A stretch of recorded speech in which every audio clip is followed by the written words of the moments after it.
Let's go.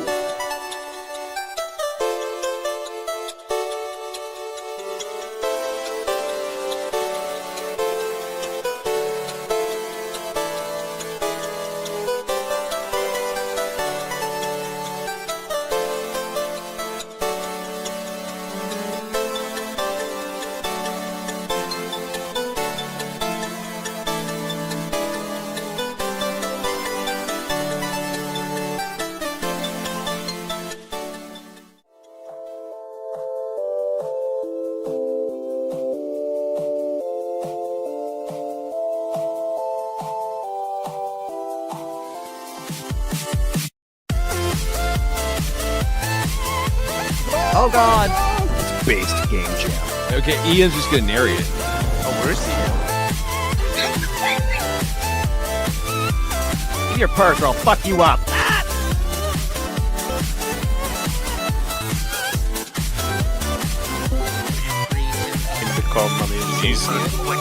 Get the grenade. I just did a Game Jam. Biggest Dickus Architectus was my favorite. Named It's Based. Becoming based game jams. It's based. They're called It's Based. Yeah, they've done a great job. And then you're getting things like this right here. Creating this incubator for like based devs to start making based games. This is the wonderful awkward ending. All right. Welcome to the It's Based Summer Jam 2025. I'm here with Ian Crossland and the Quartering. Hi. Hey, thanks for having me. Hey, man. Thank you. So You this time we got 47 entries to the Game Jam from all very cool devs, and we're going to be playing them one after another. First up is Dreadcast. What's it called? Dreadcast? No, Dreadcast. Oh man! And so you're gonna be playing these. We're gonna watch. Last time I played, that was pretty fun. But this time you're gonna be doing the playing. This time, I guess I'd be doing the. You can play the. You want to play the last one? Yeah, the last one, Jeremy. We're gonna be playing multiplayer on Steam. Okay. You can get a code, and then maybe you guys. So there's how many are we looking at here? 5 games. 5 games. Okay, I just want to. So if I'm typing, it's like not. You said 47. Games. Yeah, I was like 7 a.m. Yeah, I was like, I'm out. But if you see me typing, I'm keeping notes off screen. So what games you like the best? Right. Yeah, or just some notes about each game. Yeah. Yeah. Oh man. I think we have the developer here for this game, and he want to say a word before we go live playing it. Relative objectivity. Are you in? Relatively objective, you mean? Oh, relative objective. Foreigner. Object TV. Well, that's the wrong Object game. TV. That's Space Oh Game. yeah, Ian's right. Yeah. I like gosh, I guess you call it the image. There's a word for it, but like the genre, this like setting, this. Yeah. I know what you mean. Like the aesthetic. Yeah, the aesthetic. Yeah. I love Very it. Cool. It's kind of like there's other games it kind of has a Skyrim feel, like you're in a cave. Yeah, early Skyrim. Yeah. All right. Well, I can't get the developer up here, so I'm just going to start the game. It's called Dreadcast. This is one of the 5 best entry in 2-week game jam of making games. Do you want to narrate? The sun is gone, and so is your safety. Your trusty hound Rufus, and whatever stirs in that wagon. You're all hungry now. Make it to dawn, or don't make it at all. Press E to feed yourself. Yeah. All right. Your goal is simple: survive 3 minutes of night. To do that, you'll need to catch fish and decide who eats. It's a rough job. Yeah, to fish, stand near a fishing location, press E to cast your line. Hold the left mouse button to pull the indicator toward the yellow box. This is just casting instructions. You have to be a real noob to not follow this. Yeah. When you hit the box, it'll turn red. That's a sweet spot. Then keep the indicator inside the box till it fades. Do it right, and you'll land a catch. All right. the classics. I can move ahead. You're gonna see your fish here on the screen.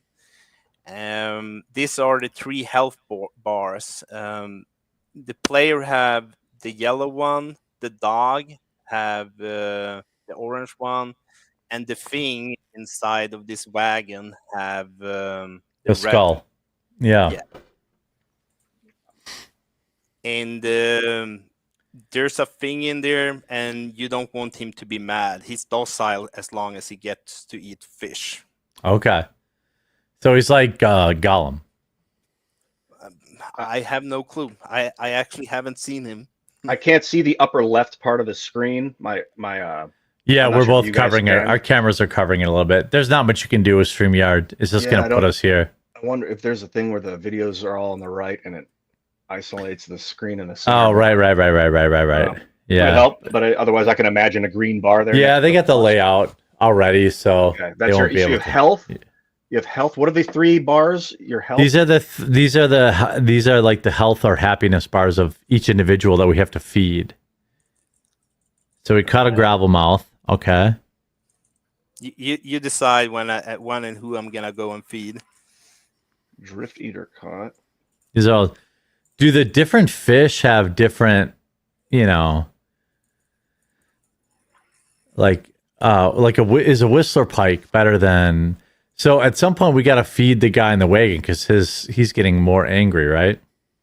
Yeah. Yeah, we got I to think feed it's- somebody. All right. So let's feed You can him. feed then. yourself, which you should probably do. So Yeah, we can't see the first bar, but we should definitely feed that guy. Okay, feed the and then being. we can't see the. I don't know how low the yourself is, but Okay, yeah. Don't worry about it. I have Yeah. a lot of health on myself. Okay, that's fine. Yeah. Leech Do you want to shot. feed the? Yeah. Would- Skull is dropping, whatever that means. Is that That's the entity? that's the guy in the wagon. We want to. Being. Oh no, we better do a feeding here, bud. Yeah. After this Plus cast, is dropping. Is that you? we can't. the dog. Yeah, both the dog and the guy in the. Oh, Yeah, we both had- of them. You Oh, can't see the any only of thing those? is, if that dog was hungry, it would not keep walking. It'd be at your fucking heels. Like, Yeah, feed there. Yeah. You're like, I have no Oh, I'm choice out but to of feed this fish. dog. Oh. Oh, you got dang. a fish.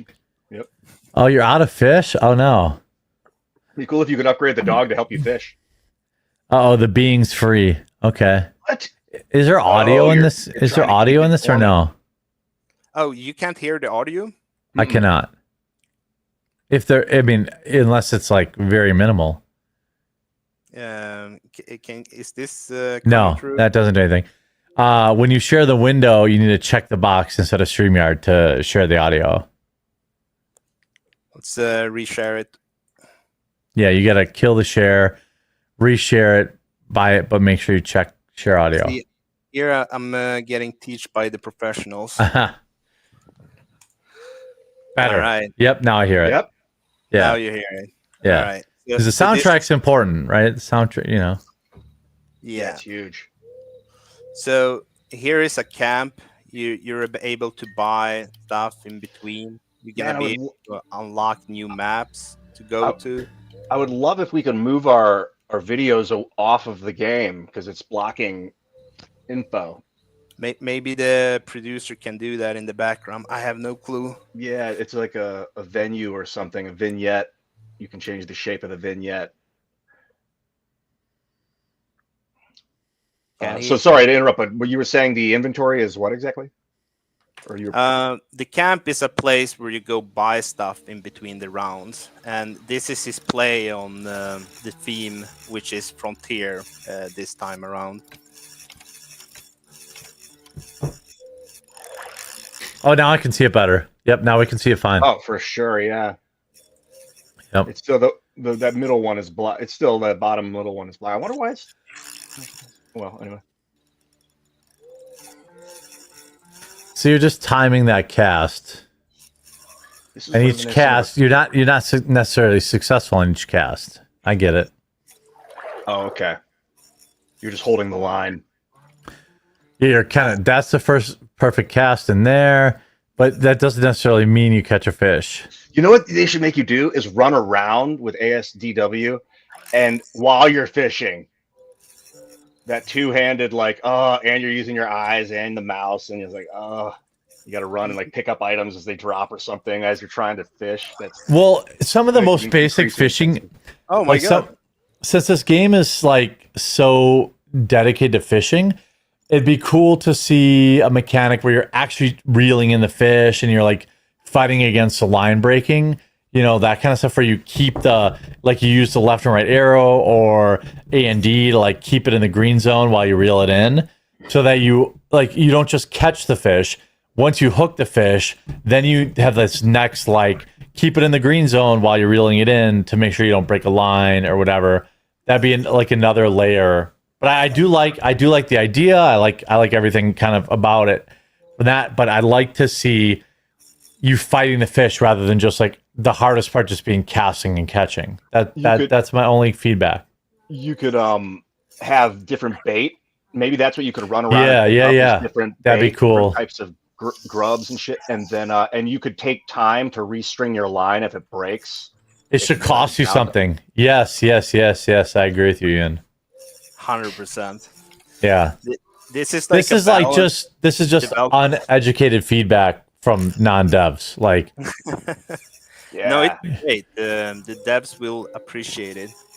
The whole thing we're trying to achieve here. Because otherwise it'd be too repetitive. But I love the aesthetic. I love the frontier feel. And also the different fish should fucking mean something. Right? Yeah, maybe you could use alchemy or something. Yeah. Or this your fish line and stuff. Or hey, the person living in the thing likes this fish better or that fish better. It gives you more and maybe that's how it works. But What is because you really want an ash darter because the thing in the wagon likes that the best, or the dog likes this the best. The different fish should matter. You could have different areas of the river be different fish consistencies that change, and you don't know the consistency's changing until you test the waters. But then maybe you could get an item or upgrade your guy to give you more outline of color. But I don't know if the fish is important. Hunting for the fish, I guess you would hunt for a fish. Right, and then you would change your lure based on the type of fish you want to catch. Right? Hey, a salmon is worth 10, but a shit fish is worth 1. That kind of stuff. And maybe that's actually cooked into it already, but it's just not very clear. Because otherwise it's just hey, we're catching fish. I don't really know. Should I be excited about this fish? Should I not be? A bulbous key. Cool. Well, this is probably something I need, but you see there's a monster there on the right? Yes, he's in the wagon, right? No, I saw there was one walking around on the screen, but he disappeared. Oh, okay. I didn't see it. Yeah. I did not. Oh, you survived. You survived the night. Oh, so I have not really I only played each game for 10 minutes because there was a lot of them when we picked the top 5. Well, what I have to say is the aesthetic and everything is good. And you could add infinite complexities with the bait and the type of fish to really make people want to play more often and add a lot of replay value. Yeah, that's my notes. You could have these items. Yeah. This looks great, by the way. This is excellent layout and feedback for the buttons, and the aesthetic, obviously, of the menu matches the game explicitly, which is noticeable throughout the game. Yeah. Yeah, I agree. I'm more complexity. I want more complexity than I just want it to be heart pounding, as if a bullet hell game, but it's just me running around a map trying to fish. Yeah. You should want to seek a specific kind of fish, and high risk, high reward kind of thing with a lure. But that's relatively easy to code in. Absolutely. Yeah. A type of fish that you might catch a monster. Yeah. Devilfish or whatever. Or you catch a type of fish that there's a 1 in 100 chance or 1 in 200 chance, and just, hey, this is the fish that feeds everybody. You survive the night. Or here's a fish that's poisoned. You die the night. You die instantly. Like that kind of shit. Oh. Like different kinds of twists. And maybe if you have the right tools, it's no longer poison, so you Yes, can right. negate certain stuff. And then Or yeah. if you fish too long without stopping, it could kill you. So you have to, and it's like the meter goes up faster the longer you fish. So like this heat death kind of thing where it's like I got to slow down. That I don't. If there's other things to do than fish, then that would be a thing. But sorry, were you gonna say one too? Yeah, well, I'm saying like more ways to add or remove urgency other than just a simple countdown. Whether that's, or it's like, hey, you ate this fish, everybody's satiated for 20 seconds and then you die. So it's like, oh, you catch this fish with 18 seconds left, you eat it, you win. Or you catch this fish with 22 seconds. You know what I mean? Like you could really play with the type of fish and the type of lures you use, you know. The fish can make you sick until the night ends. So you can always debuffs, and then as the night ends, you refresh and you start again. Yeah, exactly. Or buffs. You could get a bunch of buffs from different fish too, and then that all resets in the morning. Yep. Yeah. And then it's like, do I want to use this fish to feed the guy, or do I want to eat it for myself to get the buff? Or do I want to feed the monster the poison so he dies? Absolutely. Yeah, because you have your dog and you and then a monster.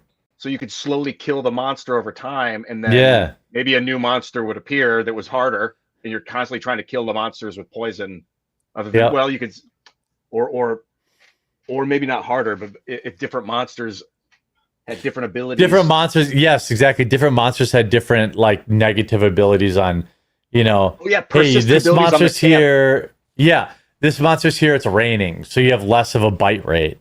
This monster's here and slower. Right, yeah, or you have to cast slower, or you know, that kind of stuff. Yeah, that would be cool. Like, yeah. I need to get the poison fin to kill this particular type of monster. It's resistant to my plasmoid fish, whatever I like where you're going there. Rat, toxic plasmosis. You feed the fish to the guy, and then immediately the monster will appear that you could have used. Yeah, right. Yeah, like, oh my God. And you could do all that inside the constraints of the game that exists already. You know, so it's a great start. I think it's great. You have two judges that are into complexity. Right. Yeah. Right. We don't need fancy graphics. We want, you know, complex mathematics and like gamesmanship in the game. We care more about that, I think, than, you know. All right. Yeah. Go ahead. Yeah, gameplay. I think you're gonna like number 4 then.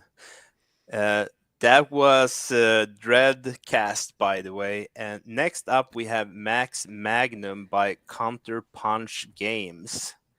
I can't see the developer in here, so we're just gonna fire it up. Western, okay. Not feeling too well. I should find some booze and ammo before I start shooting. Then these clowns will find out. I will bleed them until their boss shows up, and when he does, I'll blow his brains out. Ha ha ha ha! It's lagging a little on my end. Yeah. Oh, it is? It's okay. It's just, yeah, it's a little. It's not lagging for you? No, it is a little bit, but. All right. So in this game, we are. You tell me what you think I should do. Well, holster it once. It said, "Hey, press H to holster it." Right? Let's holster it. Let's see how people. Well, that didn't work. Yeah, I thought it said press H to holster. Is that not true? Because the bartender's already aiming his gun at you. Yeah. Let's put that thing away. You know, like, let's see what's going on here. I swear, did I imagine that? I thought it said press H to holster. He just fired at you if you didn't put it away. I'm trying a bunch of keys to holster. Oh, there you go. Wait, okay. Oh no! I got like, you put your gun away, you idiot. You idiot. Yeah. Did you punch any? You like what happened? Did I break the game? I'm gonna press restart. Yeah, did you pull the left trigger without a gun and trigger the enemy? Yeah, restart it, and then just let's go in without a gun. If he just shoots you, that kind of be the best game ever. Like, this is the Wild West, you idiot. You're dead. It's like, always keep your gun out. Yeah. I love it kind of reminds me of Counter-Strike. Yeah, we a little have bit. we the developer of the game actually came on now. Do you want to say a few words? Hey guys, how's it going? Good, are you? Good. I'm glad to have you guys here. So what's holster mechanics? Does it matter? Because I feel like I read press H to holster. Is that not? Did I make that up? Yeah. If you're on the right build, it does. Oh, okay. Sure about that. All right. Well, I can't. It does not work. Yeah, that's the old build you're running. Okay. So it doesn't matter. Oh, it doesn't matter. Okay, that's fine. What are we doing here? Eventually, it would matter, right? Because it's like GTA, right? Like if the gun's out, it should matter. Yeah. I guess you guys didn't download the update. Freaking Game Jam people. I love this this strafing mechanic. It looks so good, by the way. Does it feel good? Camera. Yeah, it looks feels really good. I'm trying to picture without the lag, and it looks smooth. Funny thing to say. Yeah. When it's running good, it looks smooth. I'm not blaming the game for that. Like, it's running shoot him. super smooth. Fucking shoot that guy. It's like shoot fully him. Right in the face. Glad those ain't my balls. Yeah. Like all right. Well, one shot, one kill. All right. I like that. Yeah, I like that he put you down in a couple shots. Okay. I like that. Like the reload mechanic. Very cool. The person playing the game is terrible at aiming. How those windows break when they get shot. It's Oh, because yes. I am not an American. Well, that's okay. Fair enough. Maybe you could hit E at a broken window and roll through it and get cut. Oh, there you go. Okay. So the hitbox is tight, but not impossible. You just shot him in the dick for no reason. That's very foreign. Shoot one of those. I mean, we got any, Oh, nice. You got a shotgun. Oh, shotgun. Yeah. Can we, so you don't pick up their weapons? well, No, you can't pick up their weapons. oh, there you go. Pulling in them. Boom. How beat up? You're dead. Terrible. You attack the town guards. I don't know why we have a foreigner playing a, crack shot here. Old West. Hey. Just shoot this guy. Just shoot this NPC. Get him. Oh, so this is like the Headshot. trainer Boom. or something. Yeah, see if I you have can kill no him. ammo. I need it. Oh, get that. Now shoot him. Oh, okay. Here we go. Oh, you can. Dude, you shot him in the back of the brain and he was up. Yeah, terrible. He didn't even, Okay. Didn't even flinch. You lost a gunfight to a guy who wasn't even facing you. I think he would have fell forward or something. Yeah, I feel like this may be a little like I would work. My feedback here is like, let's get the NPCs to they get these kind of just walking around with a gun aimed at nothing. It looks like we're in the starting zone. Like yeah. Before the enemies start charging you or something. Oh, right. I feel you. Yeah. You can't steal his shotgun. Yeah, you can pick it up if you kill him. Okay, you gotta slam for the weapon. Should I shoot him again? No, try without killing him this time. Yeah, it said press F to pick it up. Can you just? Oh, there you go. You got it. There we go. He's like, Excuse my hiccup. How do I do this special ability in this game? If the It's developer Q. Q. Okay. Yeah. Should I press Q now or? You can, yeah. Okay. With which weapon? This one. Any weapon. Okay, that's that cool. was awesome. Okay. Did that not trigger the other people, or did they all die? The ones nearby, I'll die. Oh, everybody died. Wow. Ah. See, Europeans can fire a gun. Well, yeah, only with this special ability. This guy's looking for you. Nah, No, he doesn't know. He doesn't know who did what yet. Oh! that's how Where are you getting hit from? Oh, the lag is unbearable almost on my end, just so you know. It's Like We choppy. how do you deal with lag on StreamYard? By the way, It's Quartering? okay. It just needs some like if you're getting shot from behind, it needs to indicate that, you know? Oh yeah, like a ring where it shows the hot red will be. Yes, in the right. direction you're getting hit by. Yep.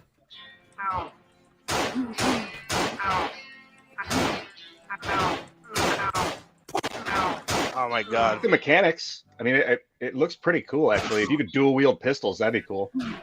Right. I also like how he just This is says "ow, ow." If this When is a right click, left click game where like whatever both buttons did different hand. Oh yes. Get a torch in one hand and use it as like a melee weapon. There it says, hang around by the saloon, press H to holster your pistol or you get shot. So the updated version, Oh, I can. the NPCs Okay. react. Okay. Yeah, the updated version has a lot of features in the AI this one doesn't have. Okay. So I did just holster my gun. It is the updated version. I don't know why H didn't work before, but it's working now. Yeah, the updated version says 1.02 when you launch it. Yeah, but I can holster my gun, so it needs to be the new version. Like I'm holstering it right now. Yeah, it looks holstered. So you must have the new version. Your mom's holstered. She's deep. No, I mean, in the new version, if you have the gun out, they'll shoot you on sight. Oh, okay. I see. Yeah, I like that. Does it say like if you accidentally hit H, is it like warning? You will be attacked on sight if you pull your gun out in town, or do you just it's like good luck if you hit H, it just kills. No. At the start, I have a little tutorial that's. But when you're playing, pushing H, you just pull it out. There's no warning. It's like, are you sure you want to pull your weapon out in a town setting? Yeah. You just, like, don't have it out. Don't be seen with your weapon. That's cool. I want to see you go do something somewhere. What should I go do then? Are there objectives? Can you have sex with a prostitute or no? No, the goal here is the story is that you're looking for someone and you're going to kill his man to draw him out to a duel. Okay. And that will hopefully happen soon. Ian immediately lost interest when he couldn't have sex with a hooker. It would be all pixelated if I did. Like, Well, like Leisure Suit Larry, yeah. It's just like fade to black. I'm a 356 SX. Yeah, nice callback. Oh yeah, dude. Try to run Leisure Suit Larry on that with like a cracked code that I didn't have. I can only get like the first 10 seconds of the game or something. Oh, okay, here we go. All right, here we go. You got to dial us in timing. Green or red? What do you want? Press F when it's white. When the bar is white, press F.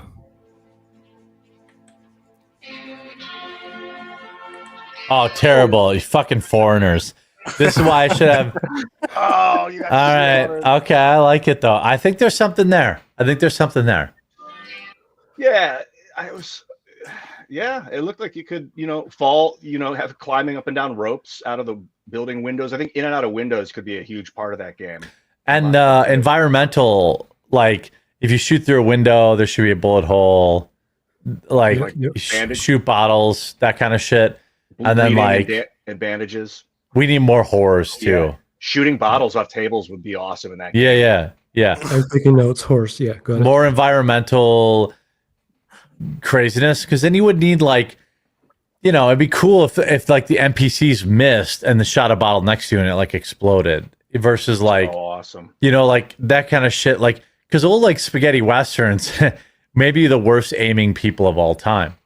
So like you'd always have something to look at if they miss and like. There's like they miss and hit some wood next to you. There's always something that could happen even when they miss, and you can make it more interesting. Yeah, exactly. Chandelier falls. Kicking a table over or chairs and tables over, and being temporary cover that gets blown apart would be cool. Yeah. Put a cigar in your mouth. Yeah, exactly. And picking up and using bottles as weapons would be cool. melee okay. weapons, because sometimes it's harder to hit an enemy in melee with a ranged weapon because you only have that, and then you have to wait for your gun to come back. But just need swing, and then you could have it's some things would explode and could blind people with liquid. Some could catch fire if you introduced a fire mechanic. Fire might be good in that game, but it'd be weird if it didn't burn the wood of all the buildings. So that's like, I don't know, fires. Yeah, that would probably be like 4th or 5th level. Just give us some like bottles exploding and pixelated boobs. You know. Alrighty. Do you want to do any shout outs before you leave? Just my Twitter at CounterpunchDev on X. At Counterpunch Yeah, Dev. destructible terrain in that game would be so awesome. Yeah, you don't need like crazy high fidelity if shit just kind of disintegrates. You know, like that would be kind of fun. Yeah. Kicking shit down the steps. I don't know if you could go up the steps. I didn't. Okay. Anyway, sorry. That was great. That was. Yeah, I loved it. Yeah, very enjoyable. Yeah. Thank you, guys. Very cool. I appreciate it. I didn't ask. That was in Unity. What program did you use to develop that? I should have asked. That was Godot. What was it called? Godot. Oh, Godot. Yeah. Yeah, it's an open source engine. Thank you. All right, next up is Take or Break by Marie Indie Game. She did not want to come up during the stream, but we're gonna play her game. Made on Unity. See, we got some brownie points there. Yep. I love the grift. I like that. Another Western. Okay. All right. Yeah, the theme is Frontier of all the games. Oh, okay. Well, that makes sense. Okay. I like. Good save, Ian. Thank you. Mm-hmm. So, yes, a little repeat on that. We're scoring them on gameplay, originality, and theme in the end. Oh, I like that. It's like gold coin for the loading screen. I like that. All right. So, do we want to be cowboys or Indians? Cowboys. Like gold stars too shiny to pass up. Yeah. The Indians need to. They don't know it yet, but they need to be brought to heel. Mm-hmm. Let's find out. Let's roll some doubles. That's what Ian always told me. Mm-hmm. He said, This land wasn't stolen; it was conquered. That's what Ian's always said. I'm pretty clear. Yeah, he said there's never been any gray area. We used to play Cowboys and Indians when we were little. Let's do it again. Yeah. Yeah, I like this. So we're rolling a die. Okay. Yeah, so how the game work is, you roll the dice, and you see I got a 6 and a 5. That means I can select an area on the map that is 5 and 6. Yep. Okay. So it's 5 wide and 6. You get it, right? Tall. So, yep. I got it. Yeah. All right. Okay, I like this concept. So now the Indians roll, and they got also an 11. How convenient. Yeah. Okay. Exactly. Yeah. Now the thing is, if you do take is when you're trying to take land. If you roll something and you can't place it, let's say there's no 6 spaces, you lose a. So but you can instead to do break, which means you're trying to break their stuff, and if they have nothing left, they will lose a heart as well. Roll it. Okay. You're not going to get another 11. So we do take. Yeah. Yeah. All right. Okay, 1-6. Where should we do it? Along their border. Along their border. That's a good one. Yeah. That's a really good one. Yeah. Yep. Yep. No. There you go. There. Yeah. Ian and I would have controlled the West. That's huge. Talk about a reservation, dude. Yeah. They're building it. Yeah. Oh, they destroyed. Okay. Yeah, but they killed 1, 2, 3, 4, 5. We just put 6 down. Break is BREAK is destroy. Great. Yep. Break Ian, that's right. Down. Yeah. It shouldn't be break like a car. It should be BREAK. All right. Roll them, roll them. We want more land. I think the key is to have more land. Yeah. Okay, let's roll. It doesn't roll. I don't like that. It just shows what it is. It's not changing. But I would just do the 5x4. I would just go down. 1, 2, 3, 4, 5. Yeah. Yep. Just From here. Yeah. Yep. No. One over to the right. There it is. Swarm No. Move it over one to the right so you can come. Yeah. There. Like that. Yeah. Get wrecked. We're pushing them in. The progress of the West. It really depends on what numbers you roll, which I don't like. Yeah, I don't like the RNG, but also like I can tell you what we're gonna roll. We're gonna roll a 9. It doesn't change. It just. Oh, you get the same number? It just if we do hit it. Let's pick some spots. Do it. Oh, you get the same number. It's the same. Look at that. It doesn't. Okay, so you got an 8. Well, at this point, I mean, you can keep laying them. Yeah, right. Keep them. No, like flat and long ways. Yes. Pancake them. Just keep pancaking them and see what happens. No, like above them and to the left. Yeah. No. Ian's right. Yep. Yes. Yeah. Keep pancaking them and see if they ever get out. Yeah. This is like he can be. See, there's shake a 10. Oh, but he rolled a 10. We had an 8. He had a 10. The dice need to work. Yeah, but I love the strategy of this. It needs like skills and items and cards and things you get that augment your dice rolls. Yes, right. Even if they're temporary for like a turn or something. Hit him with the break. Let's just see how that works. So we see where a lot of is it's going. about getting a plus or a minus to your final dice roll, so you can fit stuff in. So being able to get cards is like a -2 to one of your next dice. Yeah, you're right. This could turn into like a turn-based card strategy game where you're drawing dice augmenting cards. I love that idea. So when you break, you multiply these by each other. So we got 6. 6. Yeah, and then we can take away whichever block we want, like this. Oh wow, you really mess them up. Do like all those random dots in there. Like, how are you going to get a 1x1? Good luck. Do the TPs with the fire? Like, is there more value in taking those out? No, it's just you want to either he have no places left, then he lose a heart, or he lose a heart if he can't build anywhere. I think it's confusing that there are buildings on some tiles and none on others. Right. I just wrote in my notes. Each square should matter. Either they're just red or blue, or like a sheriff station should matter more than a TP with a fire. Like that shit should matter,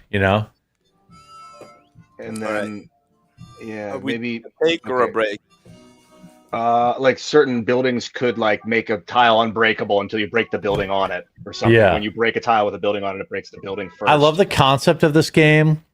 The dice animation needs to be better. It needs to actually like roll so you can see like random numbers coming up. And then there should be another layer of complexity where like a sheriff station should matter as much as a TP with a fire. And there should be different values of each square, because otherwise you're just basically spamming rolls. So there should be that level of strategy to it. But I do love where this game is going. It just needs like that extra. The dice roll needs to actually look like a roll. It needs to be an actual RNG. And like Ian said, the shit you build as the sheriff or the Indians, they should have different values. So like if you have a 6 that you can lay down, maybe you can build 1 TP with a fire, or you can build 6 pastures. And like a pasture is easier to take over than a TP with a fire. You know what I mean? Like you should be able to spend those points on stuff that's more or less defensible.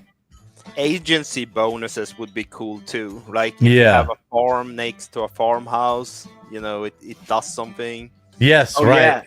Yeah. Along the cards you could control that could augment your dice, which would be the spells, and then you would have like the creature version of your cards, which would be laying buildings down. And then it could be like, if a building gets blown up, it could change every tile adjacent to it, like a certain building could.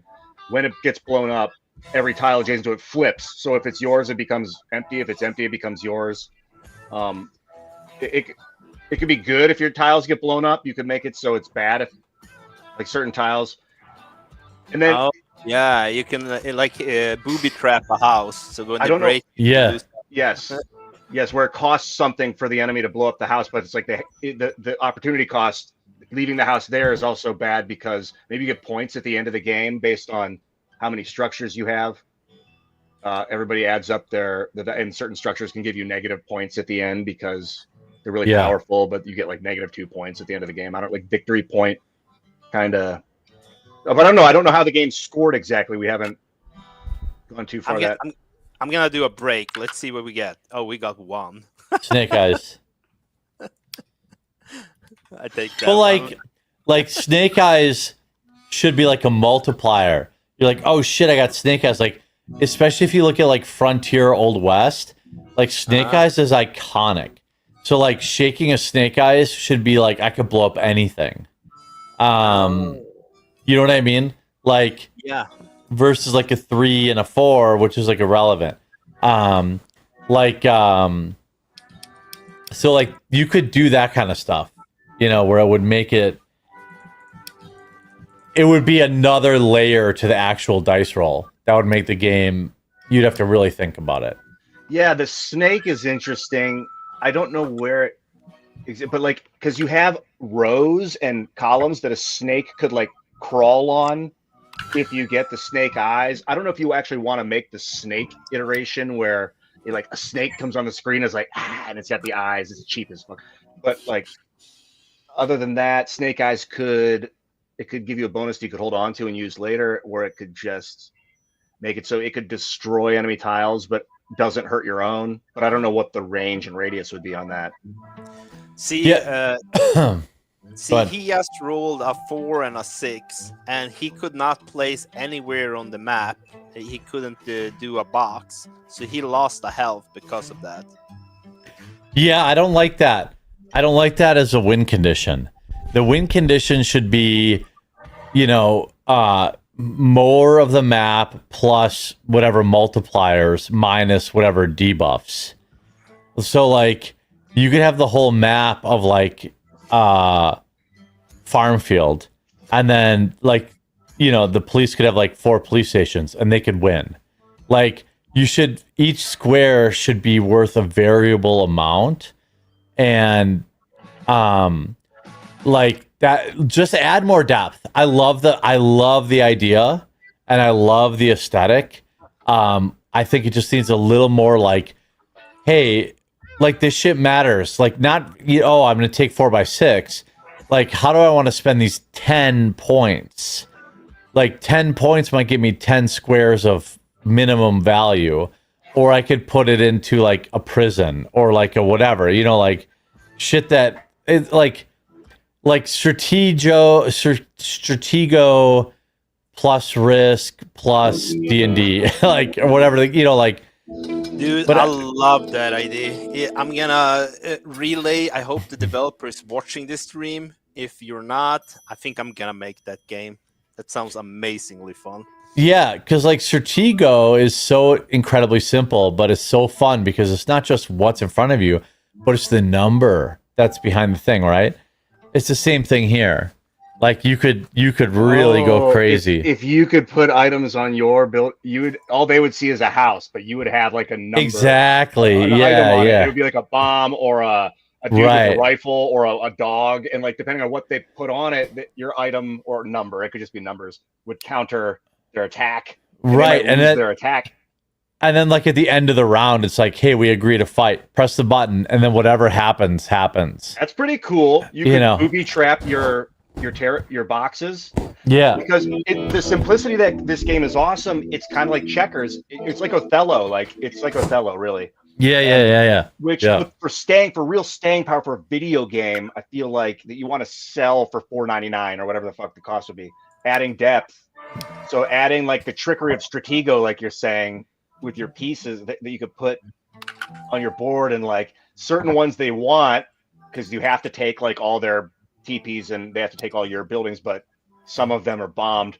I mean, I think that and then you put in like it's only 20 turns or something like that. Right, and at some whoever has the point- most points. Exactly. At some point, there's like a war that happens, and then it all plays out. You know, it really is simple. Like I'm looking at it, it's super basic, like checkers. Like it's super. Well, it's more complicated. It's like Othello, which is super fun.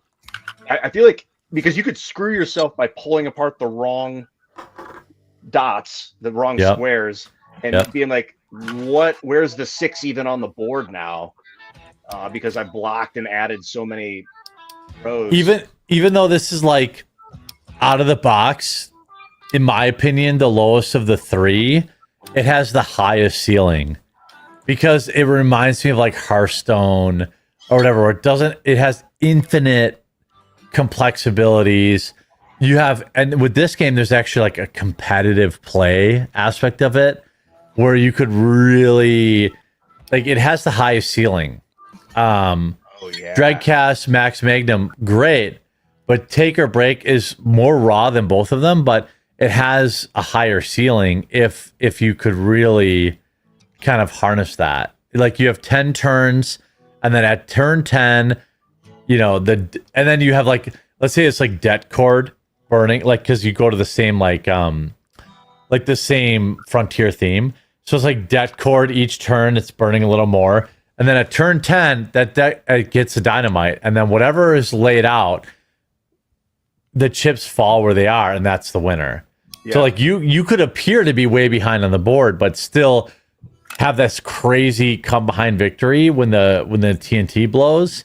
And like I think that would keep people, like that would be great for streaming. If you kept the games under 10 minutes. You can even have a timed mode. Yes. Smart, Ian. Yeah. And then because that timed mode competitive would be hot. Obviously competitive, but like a quick match that auto pairs people. Yes. And based on their ratings, just like chess. And then you could rip, you have a 5 to 10 minute games max. And it's like, well, I laid what I got to lay. I don't know what the other guy laid, especially if you're streaming it. Like, I don't know what they did, but here's what I did. Here we go. And then you have like this epic animation play out on the screen of like revealing everybody's kind of like the hidden traps. Here's the golden treasure chest you could have taken for. And and then everybody watching discovers in real time who won and who lost. It could be epic to watch live. And you could make it multiple, like it could be 4 people easily. Oh, for sure. Like or 20, right? Just make the board bigger. A big board. Yeah. Sounds like awesome. It kind of reminds me of the idea of Carcassonne a little bit. That you can pull out that super win in the end. The thing I don't like about Carcassonne, I believe, is the randomness. That like, I hope I get the piece I need, or it's game over. And it's kind of like what I feel like I don't want to rely on in this game is if it's like 10 turns.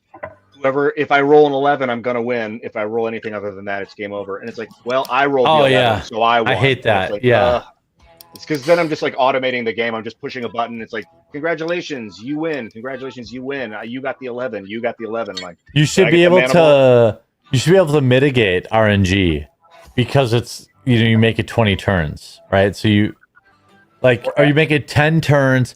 I think Ian's idea about timed rounds is clutch.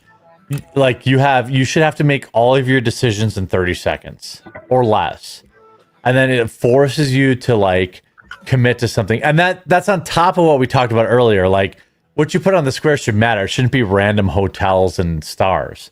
Like that should matter. You're right about a timer with like a little rope burning down every round. Yeah, that'd be crazy. Like you're like, oh shit, what do I build here? What do I build? I only have 20 seconds. Like it could actually become like a streaming sensation. The first few rounds would be super chill. You're like, well, I have 30 seconds to figure this out, but I know what I'm gonna do. I'm putting a block on the ground. The whole board's open. I'm gonna roll and I hope I get a big number. But then like eventually it's like, oh shit, I only have 3 turns left. And it went from 30 seconds to 10 seconds in the last 3 rounds. And you're like, I gotta decide. And like it could create for some like it could because if you put the timer on it, people will make mistakes. Yeah. So like even if they're better, you know, like they could fuck up. And then when you have it like, you know, game's over, let's, you know, count the money kind of thing. It could create like this crazy scenario where someone who's horrible would win because like, oh, they fucked up. You know, like they only had 10 seconds to make that last decision and they didn't put the right things in the right place. I think a timer, this is the right game to add a timer because generally I don't like feeling rushed. With some games like Hearthstone, it would be silly without a timer. Right. I mean, Remember it just playing games Hearthstone back in the day, and the other guy is just know he already lost like in 4 turns. So right. Just he would waiting just out the timer and say hello. Oh. Yep. Yeah, it has a high ceiling. It's just it needs more depth. Yeah, but good job. I am on board with that. I like that a lot. Yeah, the game was named Take or Break by Maria Indie Games. You also have to remember they only have 2 weeks to develop this. It's like a contest in speed development, and but all of those ideas you put in there are 100%. I hope the developer write them down. I want to see that game too. Yeah, I keep that in mind while judging because it's like, well, 2 weeks of development. Yeah, well, that's why none of my criticisms have been like it looks bad. Right. You know, like I'm trying to keep. You know, I'm trying to just offer advice on how the game plays and the shit you do in the game because I figure like they'll make it look better. But, you know, if they have more honest, time. We could start a gaming company. Like, there's 47 game developers. I'm like, just churn out real video games because it's obviously not super expensive to create a video game. If it's just the database background stuff, I like doing that and like being like, oh yeah, these designs. Well, talk to Tim next time you're there, pooping in a shower, and say we like. All right, we need like. Okay, I'm really every time I do this, I'm like, when are we gonna start a company? But anyway, whatever. Yeah, we need like 7 million Tim bucks, and right. Yeah, then Ian and I will of the company and. Yeah, I'm telling you, the Discord have almost 900 developers. There's definitely people here that would love to make games for you guys if you're interested in it. Yeah, they're not in my Discord; they're in Tim's Discord. But anyway, 2025 is Summer Jam game. What is this game called? Space Treading. Actually, we actually have our own Discord. We're separated from. Well, your Discord's gay. Space. Oh, I am in your setting? Discord. I know you are. Yeah, you're good. Well, anyway, next one is Space Setting by Relative Objectivity, and he is here, so he's gonna come up and say a few words. Okay. Hello. Hi. Weird to be here. I've watched you guys for a few years now. So pleasure. So this game's a where you're in charge of a new space colony, and your goal is to establish on the far reaches of space and broadcast out towards potential alien life, and then also back home to get some long form communication. So your frontier theme is bigger than the early American West. Yeah, the frontier is space. Yeah. Okay. I like that. So the gameplay loop, I originally wanted it to be a civilization manager, but for the sake of development time and making it beatable in 10 minutes, I didn't include anything like happiness, natural disasters, but the thought was there. But so it's more about managing your oxygen levels, your food supply, keeping your carbon dioxide low, and building up the ability to gather natural resources off of asteroids, pulling the carbon out of the air to make some resources locally, that sort of thing. Where are you from? California. Okay, American. All right, so he's the 4th contestant, number 1 in my heart.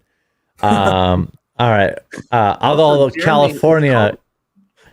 Jeremy, it's called a waffle stump, by the way.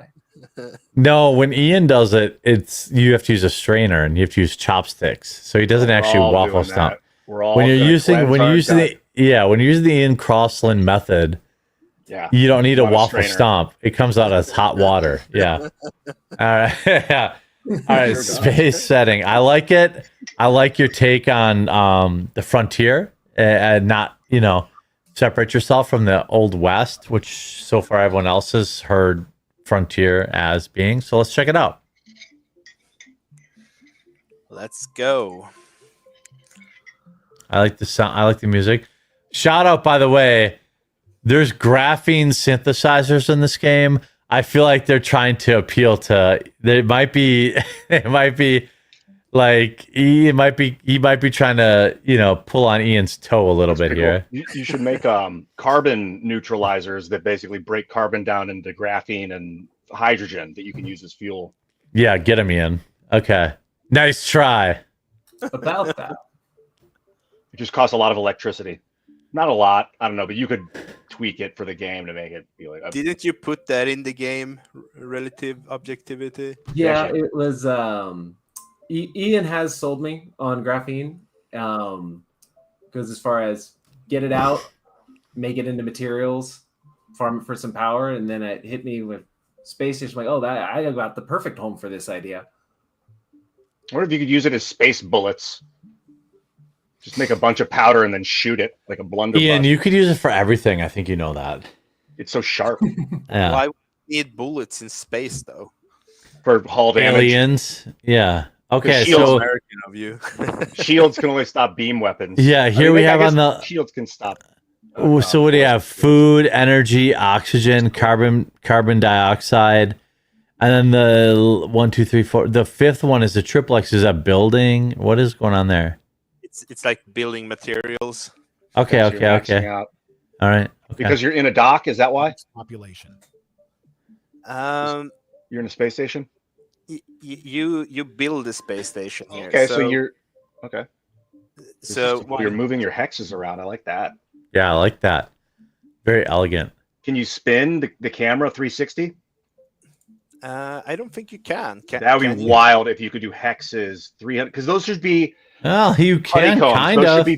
those should be buckyballs, by the way, if you want to do this 360, which would be a really cool development. But I mean, it's a different flat board. If you could spin the whole universe around and have these 360-degree hexagon buckyballs as you're building it outward, that'd be fucking crazy. Ian's But anyway, high. let's enjoy Ian's this. high on colloidal silver. Let's just see what's going on. I love deep space construction. I Low love this gravity. idea of like you're just firing down these smaller, basically mining crafts, right? And they're bringing back building materials, which is why your building materials is big. Right? Oh, okay. So you're mining Saturn right now? Or I guess like for copyright purposes, this is Mattern. Right. We don't want to be Right. sued by any of the planets of Right. Yeah. people. So I gotta say, this is the kind of game I really love, so I'm gonna try and keep my mouth. I quiet. know. I'm like, I really want this game not to suck because I'm kind of into it. this game is really cool. He also made it in game journalist mode, so it's super easy right now. But that's just so we can complete. That's just for the foreigners. Yeah, I get it. Talk us through all these buttons along the bottom and the plus, the lightning bolt +5, O2 +5. What are the indications? Yeah, when do you accumulate carbon dioxide? So carbon dioxide accumulates with certain facilities because some will produce it, and then it'll also. I figured you're California, right? So I get it. And as your population goes up, it will also increase. So then you'll want either some plant-based buildings, CO2 scrubbers, or graphene facilities to pull it back out and bring those levels back low. You can cancel it. Okay, I love that. This is crazy. This is so you put do we ever get down to like see a planet view, or is that in the future? Because like right now we're just sending out little, poop ships to go down there. Yeah. And then that one's going off to the right. It's not even going to the planet. It's going somewhere else. So what should we build first? Should we make a solar array? Should we make a habitat? Strip club. Yeah. What was it? Your question was, can you go down to the planets? Well, yeah. Can we like? Do we ever see like a Terra level? Like, okay, we're out here in the space. Oh, so this is just a build. I thought we were like, this is the space station, right? So okay, so we put a solar array, right? But do we ever see like terraforming? Like, do we see the actual planet? No, you're in orbit the whole game. Okay, got One it. thing I noticed was things require what are called resources, and I think having an array of resources is probably what will help this game thrive. Is the different things you mine. Yes, I'll be right back. Like 20 or 30 different metals and gases you can mine, and then these things are very explicit. I need like 7 hydrogen. I need like 13 iridium, 2 of some iron or metal that you have to mine in some distant stars. And you're like, how the fuck am I going to get this exotic metal to make because you're making the pieces and parts of every design, or you're putting them into some matter replicator applicator. That's one thing I noticed right away, or that I considered. Yeah, I like that. Need to go find some uranium to get your nuclear reactor going instead of it being interchangeable with bog standard metal. Mm-hmm. And some metal could be like dual usages, like you could start a nuclear reactor with uranium or thorium, or whatever, or like some things maybe there could be classes of metal where like noble gases, maybe you could literally use the periodic chart and like classify them. And then I need any, metal from the whatever area of the periodic table that will have sufficient conductivity for the task, whatever. Things like that. I mean, really, you could go into like wires and like literal conductivity, tensility, metals and irons and things and wires and things you make. And if they exist within that realm of tensity and like conductivity, then it can fit into the necessary machine. So it's only looking for like a range of viability in these substances. And then you could like potentially even fabricate materials. And you'd be like, I want a material that has 32% conductivity, and you give it its own name. Like you'd be making these exotic materials that are like better or have better things than certain metals you can mine. Oh, like your own alloys? Yeah, like literally cermats. There's like metamaterials. If you look at the different kinds of metamaterials, there's like 4 of them. There's cermats. Kind of like Anno in space, where you refine stuff to be able to have better stuff in the future, right? Do you end up like opening up more planets, or is it more about maximizing what's on this particular planet? Like, are there different planets to choose from? Or, I mean, by the way, obviously, I know, hey, you had a condensed period of time to do this, but like, would you be managing multiple planets at one time? What's like the end game of this? So the end game is, if you pull up the building menu, it's kind of hidden behind my little voice icon, but there's one more building that is the deep space communicator. And so the goal of this build is to build and power one of those. Okay. But if you look at it takes a ton of supplies and a ton of power. So then you need and it requires a higher research level. So you need to develop the station to the point where you can not only sustain the communicator, but also the population required to get that research lab. Okay. What'd be cool is if your modules were constantly degrading because of solar cosmic radiation. It could be part of the storyline, like this solar system you're in happens to be high radiation, or if you go from solar system to solar system to look for different metals just by teleporting or whatever, different ones could have different radiation where your modules start taking damage, and you could build a module that like is like a solar shield, like a radiation shield, where you could have modules that protect. But so no modules forever, like you're always going to have to rebuild it eventually after it gets used up or whatever, destroyed, damaged. Could add some urgency. Yeah, shit should degrade. Like all the great Sims, like you build a power plant for 5 quote unquote years, it delivers 100%, then it's 80, then it's 70, then it's 60. Like, I don't know how long a particular game you expect would take, but that's something worth considering. I think, to really get people to like play it, log back in and manage their shit. Having stuff constantly degrading and have to be upgraded or replaced or repaired is definitely something I'm used to from like a sim builder world. It could be just certain solar systems are hostile where you will get degraded unless you are powering like a radiation shield of some sort module. Yeah, right. And I don't know if you can having an asteroid hit the platform somewhere, like a random Yeah, event. that's always great. Yeah. Oh, and like I love blow that. up one of the hexes. Jeez, that'd be cool if you had to go into an asteroid belt to mine asteroids, and every once in a while, unless you had like deflectors, there'll maybe that an can asteroid break, blast through your one. oxygen's movement and stuff. Can- Maybe you can, have power lines, oxygen lines. I was gonna. I love where this is at, though. I've never played anything like it. I love it. I want to see it go further. I want to see the ground where I'm building shit. I want to see a second level where instead of just sending ships down, we're also terraforming the planet. But this is an incredible start. I don't mean to be negative at all. I love it. Yeah, it's pretty basic. I don't know.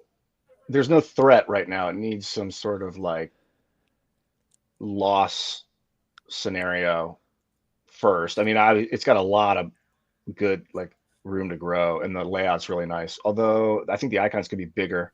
That might help. That's a lot of them though. That's part of the problem. I see what you're doing I know there. you're really cramming them in. You could maybe do it on the bottom and up the right. You could figure out a way to divide them in half. Or have them like 4 icons in one button. Like you click a button that's like development modules, and then the next one. Yeah. Agriculture modules, and the next one will be like, and you'll have these different sectors of 4, 5, or 8, however many you can unlock as the game goes on. Also, maybe consider unlocking these things with research. Oh, my question, because you have everything right off the bat is a lot to learn, for a new player. Like, what the fuck am I doing? Oh, I know. You're jumping right into the deep end. Yeah, you should have a sandbox where people can learn. Can you? One thing that might be nice is, I don't know if these things cost power. I think they do. Can you turn modules off? That would be very useful, because then you could have. Oh, that's great. Okay. Yeah, now you can get the ones. lightning bolt. Oh, there we go. He's doing it. Yeah, because now you can have literally threats that come every once in a while that you have a module ready for. That you can power up when that are really expensive. Make the modules really taxing. That because it looks like right now it's very easy to rapidly expand. It might be. Well, even if you should have to worry about it. Yeah, you should have to worry about resources. Yeah. A threat of some sort, not a timer, but just the longer. If it takes too long, the harder it gets. It's because it's on Game Journalist difficulty. He made it like this, so foreigners. What's the threat normally in the game if it was not journalism mode? So something that was cut for both. Who's that, Ruby? Getting it done in time, and then also for the sake of making it beatable in 10 minutes that I originally wanted to do was to have asteroids take out a tile or a group of tiles.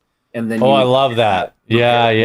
I love that idea. Yep. To fix them and then you should have to you should sell like missile defense systems to put on the outer honeycombs, So then you're like, well, I have to invest in an asteroid defense system. Otherwise, then it lets people roll the dice. So one asteroid defense system is 50-50, 2 is 75-25, 3 is 80-20. You know what I mean? It only protects the honeycombs around it. Exactly. Around it. And you're like, I got to have one like every 2 hexes. I should have a missile defense. You're like, what a waste of space. But and then you could have hostile enemies like humans and aliens of all invaders, sorts of crazy, colorful aliens that come by and they extort you and they want resources, or they're gonna attack your base and blow stuff up. Yeah, I love all that, and you gotta prepare for it. Like we understand, you get a reward if you give them the resources. You'll get something. So you're kind of trying to get resources to give to these people that come by. I got that from Against the Storm. That's a good mechanic from that game. Sorry, Jeremy, what were you saying? No, I'm just saying, we say this with love and knowing that the game is to be beatable in 10 minutes. We know that we're offering advice that would require a more developed game that had more time. But these are cool end game ideas that you might like. And the bit about protecting only a small subset of tiles would actually synergize really well with an idea that one of the guys said on the first round of judging, which was if a similar style tile was adjacent. So if you had 2 farms next to each other. That was Ian. Yeah. No, but I do believe that. I don't think I said that today anyway. Where it's like You did. We were talking about when we were talking about. I wrote the note down, bro.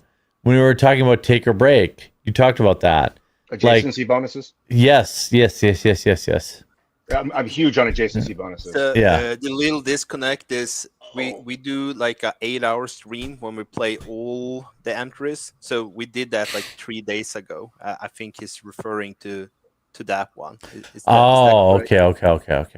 You could have buildings that like target other tiles with like a building that targets a tile and gives it plus 20% production bonus or something.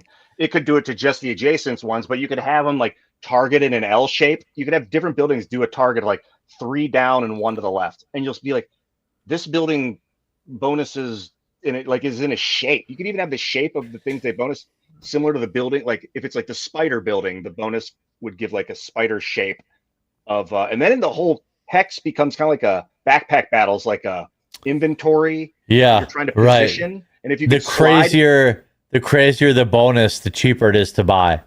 Like like you put it in, you're like, oh, I'll just build this weird way to build around this. Oh yeah, you could have, and also have the opposite. Spot. Like if you put some special building next to another one, now everything gets less efficient, right? Yeah, right. Like the industrial building next to the farm makes the farm 50% effective. You get protesters, You could have I love it.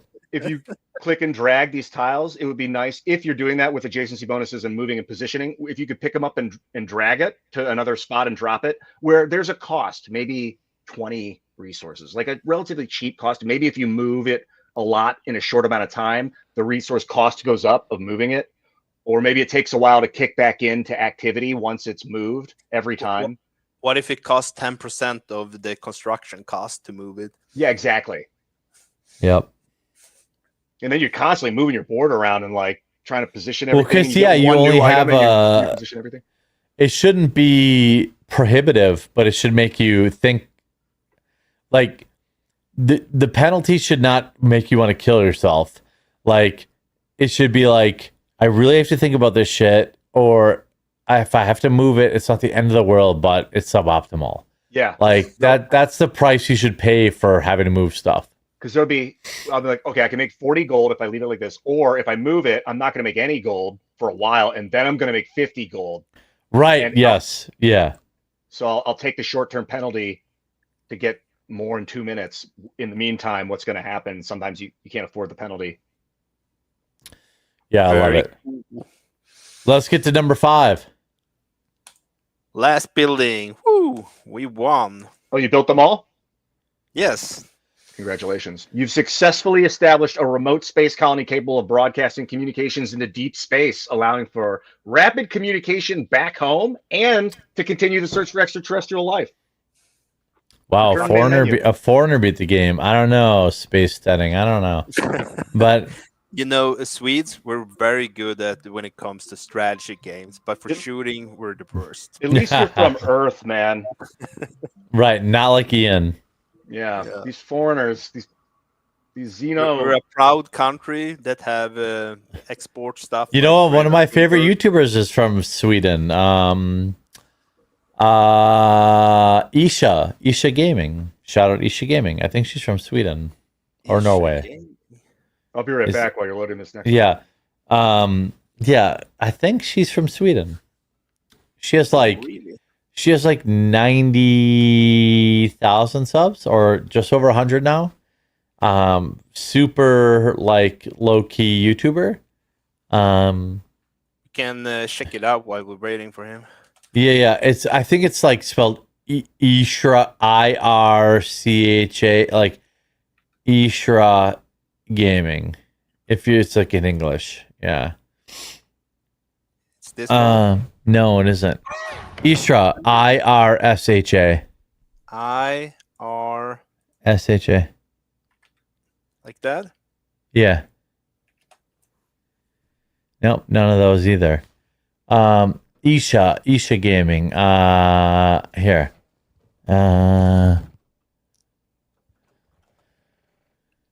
It's We're typing it inside of ICHA space No, this isn't her either. Where is she? Irsa Game, 1 subscriber. Irsa Group creates memorable games. No, this is important. I have to find her now because I'm subscribed to her. Irsha. Shout out to Irsa. Here she is. IRCHA. IRCHA. IRCHA Gaming. IRC. Is this like oh, that's IRC chat. Is this like from IRC chat? No, her name is Irsha. IRCHA Space Gaming. There she is. Yeah. In this video, I will be going That's her. over every single. Says she says Isha. Okay. But I think she's a foreigner. I think she's Swede. But Adam Krigler lives here too, Sweden now. Well, Adam Krigler, big whoop. He's a foreigner for you guys too. In this video, she's Norwegian. Every single game that I have. Oh, Norwegian. Okay, you knew it right off her accent. No, I see a little flag here showing. Oh, okay. Oh, I see it there. Yeah, Norway.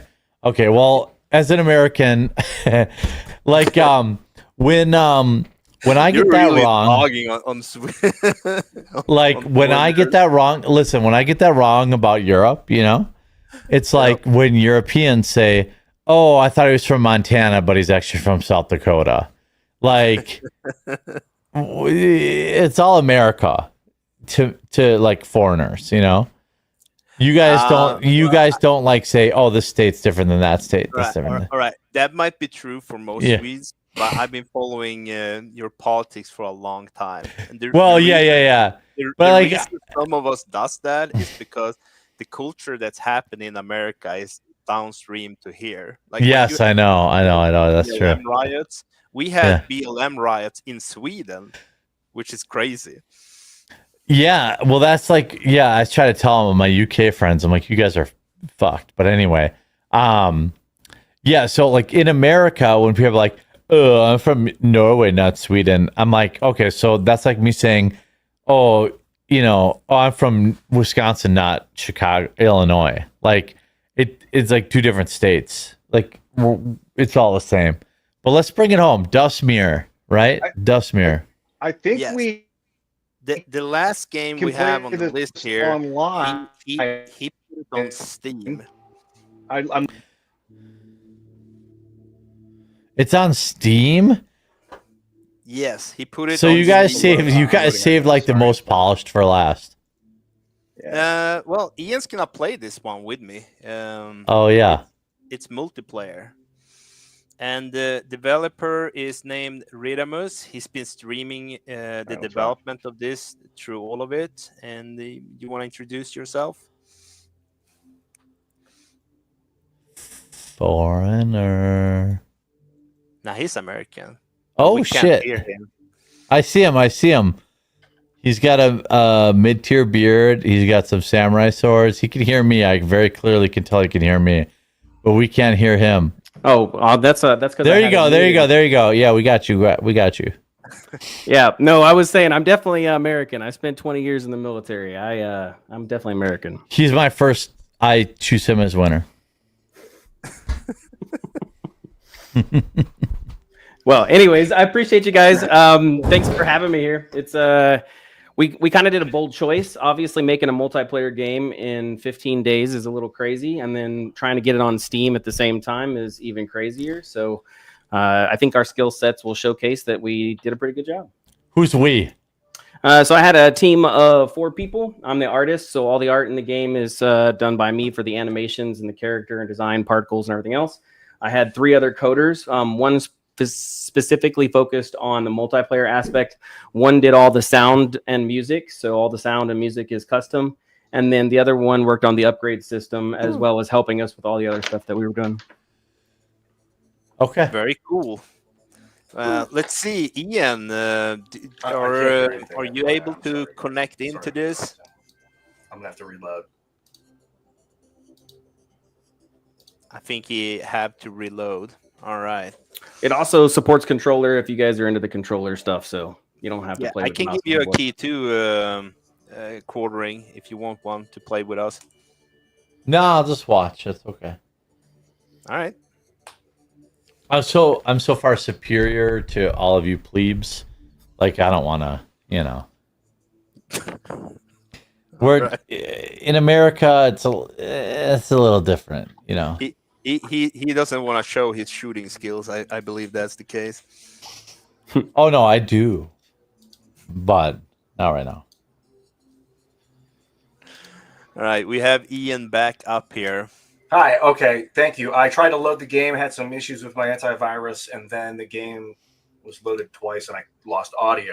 I couldn't hear any of your intro, Ryu Thomas. You're good now, though, right? I am. I'm reloading the game. I might lose it again. I'm letting you know. I think my antivirus isn't acting up this time. All right. It looks like I'm in the game. I want to join.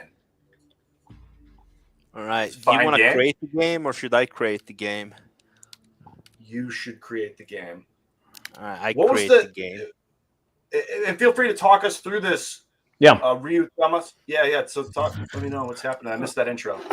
Yeah, no worries. So the premise of this game is you're basically a transhuman race of robots that is going through the galaxy and purging it from any viruses that have happened where they take over the other race of robots that were transhuman. And that's basically the frontier part. You got the frontier space and everything's going on, you know, and you're trying to take over each planet. There's different mission sets, but this specifically is a payload mission where you have to protect the payload from point A to point B. And when you get to point B, it'll do a deploy of the laser, which then sends out a data signal that purges the virus. It's a bullet hell game.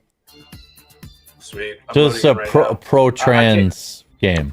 I can't get in. When I go to load, Definitely not pro trans. It's pro transhuman. Oh, okay. When I go to join, it says load. Oh, I think I'm in. You're in. Your mom's a load. Get in there, Ian. Okay. Someone wrote in the comments, transhuman racist. I'm in. I saw that. Shout out Regen. I'm sorry, Rengen.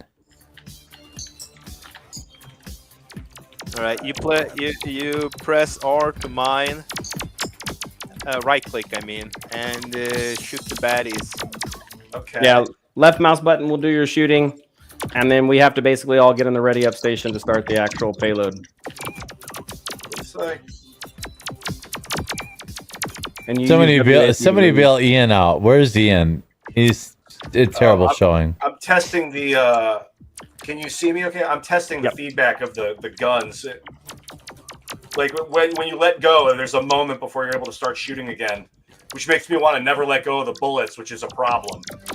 I should want to let go of the trigger at points. I like the music though. Tactical. But when to shoot, like overheating a gun that overheats or something would be cool. Okay, well everybody's got to get here. Ian, that's a good point. We need Zarette. Duke, you gotta come over here.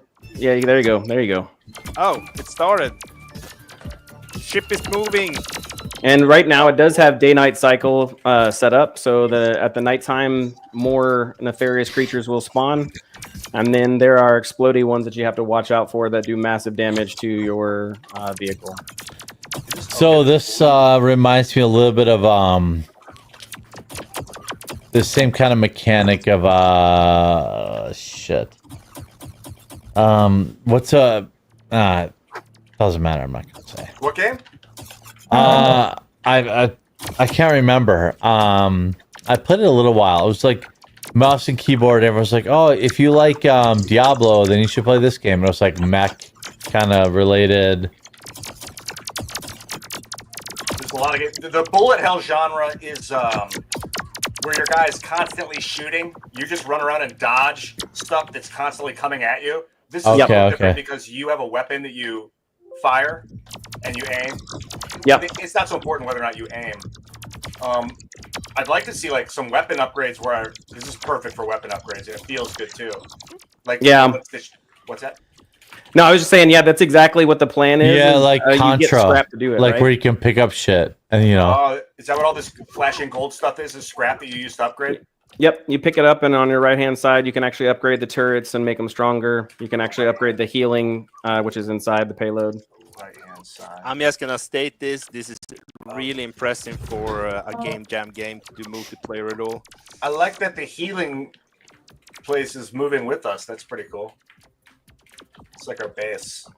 Your mom's pretty cool. Can it get destroyed? Yes, that is what you're defending right now. So if we get to the next part, there's actually a boss that I just added in today with the last little bit. If we get to the boss, he'll specifically target the actual payload. I upgrade the turrets though. I'm taking. I was taking damage, but I couldn't tell. I think it could stand to have like some damage feedback. Yep. Got it. It should be, in your controller, or if your controller, Maybe like a post-processing effect on your screen. Yeah. So, yeah, where the screen flashes red and like more red, the more damage you take. Yep. Or like I like it could that. even look robotic. You know, it could like look like some mechanical malfunction. Oh no. Yeah, I do see it's kind of hard to tell. Yeah. Yeah. We lost.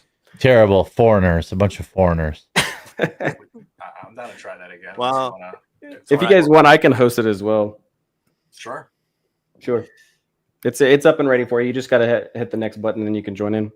Like one thing that would be cool is this Zerit game, or Riaba's game is turrets. If you could craft turrets that you put down and they shoot, but then you leave them behind, so they're like kind of temporary in that they get left behind. Like totems.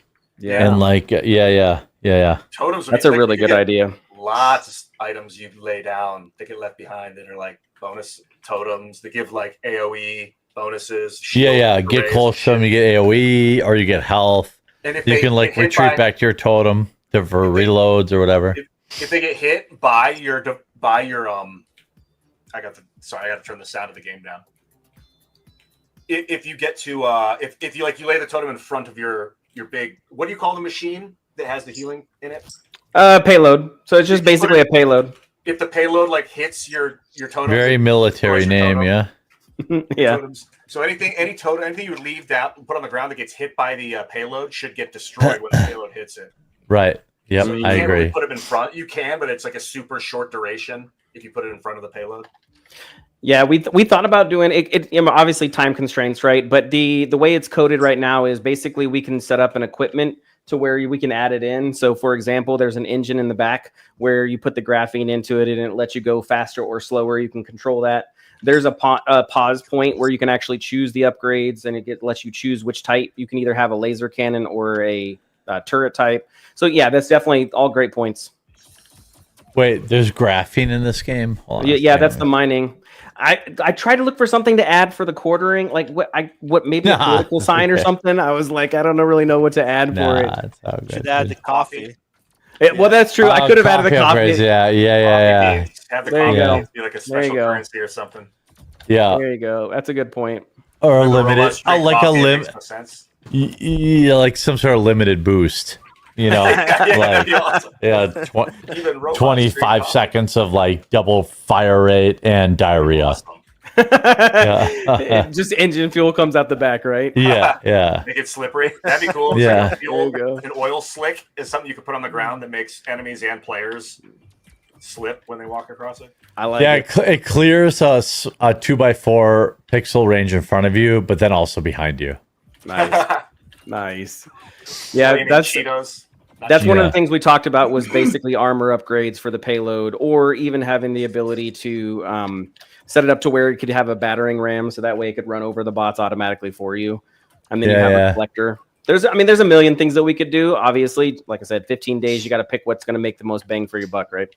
You know, here's something I have mixed feelings on. Because the game's isometric and not top down, I'm seeing it at a 70-degree angle. Yep. I'm almost always facing up. Yep. Because I can see so much further on the top of the screen. Yeah. I want the screen to face the direction that I turn. I know the game's kind of built, so you can move it. You use your mouse. Yep. Is there a setting? If there were a setting where it would just, if you middle mouse wheel, it'll zoom in and out. If you're using the gamepad, you use the right bumper or the left bumper to zoom in and out. And then, go ahead. Setting so when I push, I'm using ASDW to move Yep. left and right. Yep. Where the camera just turns forward. Yeah. Get good, Ian. Get Depending good. which direction You're correct. that would That's help. the You biggest have a component. button to change But the not a- view settings as well.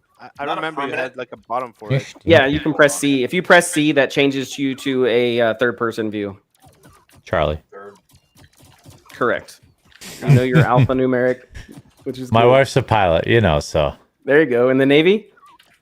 In the private. Okay, got it. Like, Yeah, what's It happening works. now is when I push right, Yeah. my guy, there's no strafing.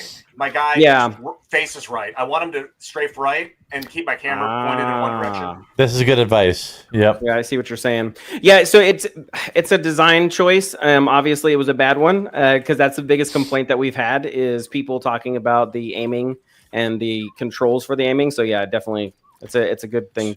It's gonna make it a lot more fun. Breaking the building. I'm trying. Look, I know I'm nitpicking here. Yeah. Okay. And I know you're on a time constraint, right? I need more color. That's a good idea. Okay. Like, you know, a lot of red. Yeah. You know, okay. give me something. But like, I'm also like trying to measure my criticism based on the fact that you had very little time to do it. And so like when I see those, I'm like, oh, it's a palm tree. So give me brown and green. Yeah. And but I understand the time constraint, meaning I can only do so much. So I'm not like, that's not like a hard criticism. But and I'm sure there's something like you're like, yeah, if I had fucking money and time, that's what I would do. Like, you know, but I have to add some value. There's a lot of orange, you know. Yeah. I agree. You could get some of that USAID money, maybe. No, he's a domestic. He can't get USAID. Yeah, that's He has to be a fucking Kenyan who needs 800,000 condoms. Then he'll get it. When you're a domestic, you don't get USAID money. More color is a great idea, sort of like World of Warcraft, the way they did it, because what you don't want to do is make these enemies blend into the background. But Right, that's yeah. Or maybe you do. I don't know. Maybe some enemies you want to. Well, part of that, yeah. But just give me a little more. You know, like it's not crazy. Like I get it. You had a week or two. You know. Yeah. Hey, Duke, if you can press P real quick. Penis and penis. So P is for photo mode. You can actually press F, Penis and that'll allow mode. you to fly around and get really close, and you can actually take pictures and everything else. So that's cool. It allows you to kind of see the different color choices. That's why I wanted to do it. The idea here was it's so much more obvious. Like this zoomed in. It's just okay. Oh yeah. So I think it's the red haze. Yeah. Is, Like if we were at this level watching combat, it's not an issue. Yeah. So do you think that's a good question? Do you think that this would be better served as a third person over the top of the shoulder, maybe the right or the left? Oh, I like that you could scroll in and out. Yeah, I like both options. I want those colors to be, instead of like having a red box with a purple icon, the whole thing should be purple around the outside. You know like what? just so you can see it better. My favorite way to control is if I, just like World of Warcraft, if I hold down the right mouse button, my camera doesn't move. My guy will always face forward. But if I let go of the right mouse button and I push right, he just turns to the right and runs right. Yeah. So what we're going to do is after this jam is over and in preparation for Steam launch, we're going to actually do tank movement. So we're going to disjoint the upper part of the body. It's already designed that way. So that way, wherever your mouse points, he will point. And then you can do WASD and the legs will run wherever it is. It's already designed that way. It just has to be set up that way. Like a million weapons. Yeah, that's exactly it, right? Rockets that fire 3 inches, rockets that fire 4 inches, 6 inches, 10 inches, 11 inches. Like then you'd have a million different rockets. They all do different types of damage. I don't know if you've added concussive damage, laser, heat damage, piercing damage, slashing damage. If you have that yet, and resistances, different creatures will have different damage resistances, or vulnerabilities. And maybe weapon swapping if you can carry 2 to 3 weapons on you, and then it's like, well, and then you have a weapon you can only fire every once in a while versus your standard weapon. You know, to be able to cycle between. Again, I understand the time constraint, but like it's like when you're playing like Call of Duty Zombies or like I wish I could think of this fucking game. It's not Diablo, but it's like mech, and chat's totally sucking ass at bailing me out. But like, every once in a while you can just have like an impulse blast to like clear out the board kind of thing. Like, You go with Path of Exile? yeah, no, not PoE. It's I'll shut up and I'll find it. Everyone's gonna be like, "Oh, are you fucking stupid? Why didn't you think of that game?" No, you're right though. A weapon that will clear the screen or hit everything on the screen. Yeah, Like a nuclear missile, whatever. You could be, or even like a small amount of damage to a lot of people, kind of thing. I like the arc lightning Tesla rifle that hits a guy and then bounces to other enemies and like gets weaker as it goes. Yes. Cool. What is a game? It's so popular. It's wildly popular. You can have a weapon that shoots and then nothing happens, but then a spike shoots up from underground at the location. So like Summit for Forge in the audience saying, do you mean the Teletubbies? No, I do not mean the Teletubbies, but I was thinking of Warframe. Oh, I've never played it. It's like Diablo, but mechs. Kinda, yeah. Cool. It's just like kind of like you're constantly clicking on shit and like, Maybe you've got three. The best would be if you had 3 item slots. Oh, left mouse button, right mouse button, and shift, and then maybe that's it. And if you wanted to lay like a turret, you'd have to drop one of your items. Yeah. Your guns, just to pick up a 3rd item, which is a turret that you're going to lay down anyway, and then you'll have no 3rd item. But once you lay an item down, or you can move it. You move it, right? You grab you drop a turret, you move it. It has X, 30 seconds. You can move it, or it just expires. Until it runs out of bullets. That'd be a good item. Yeah. Not all turrets. Maybe certain turrets are like mobile turrets that you can. Right. Lighter, like light turrets can be moved. I love everything about this game. I just want some more color variation that's available. That's clear from like the top-down view. Bigger bullets. It was kind of hard to see just where the bullets were in relation to the enemy. It was hard to see it. Yeah. It was challenging enough to hit it, and like it wasn't easy to hit, but it wasn't. Sometimes you're like, how did I miss that? Yeah, that's a good point. I've never missed, so I don't know. But I think we kind of running into like the end. So yeah. We're nitpicking here. Yeah. I gotta say, this is the ranking. Yeah, let's do it. Thanks, guys. Thank you. Do any shout outs last? No, I just mentioned the 3 guys that were on my team other than myself. We had 2 people from Ducking Game Studio. That was Chuck and Ignited Geek. And then we had Ninja Software, and his nom de plume is Mediocre Ninja. So appreciate it, guys. Thanks. Thank you. Hey, did you ask him what it means to... yeah, he's back. Did you ever ask him what it means to be a mediocre ninja? Is that like a regular soldier? I did. I know what it means, and it's probably not going to be good for YouTube. So we could talk about it later. All right. You guys have a good one. See you, man. Thank you. See ya. Feels good. All right. I'm just gonna bring each game onto the screen, and you can start giving out scores in gameplay. That's everything. Was this fun? Did it look good? So on. Originality. How different is from sticking out from the crowd of games. And last is, did it hit the theme? So it's how much frontier did you get from the game? Oh. The reason we have a theme, by the way, is to prevent cheating, so people can't. I get it. Yeah. Oh, so they can't insert a game that they built a long time ago? Right, yes. And just change a couple. Yeah. Interesting. Oh, yeah. Can I because I'm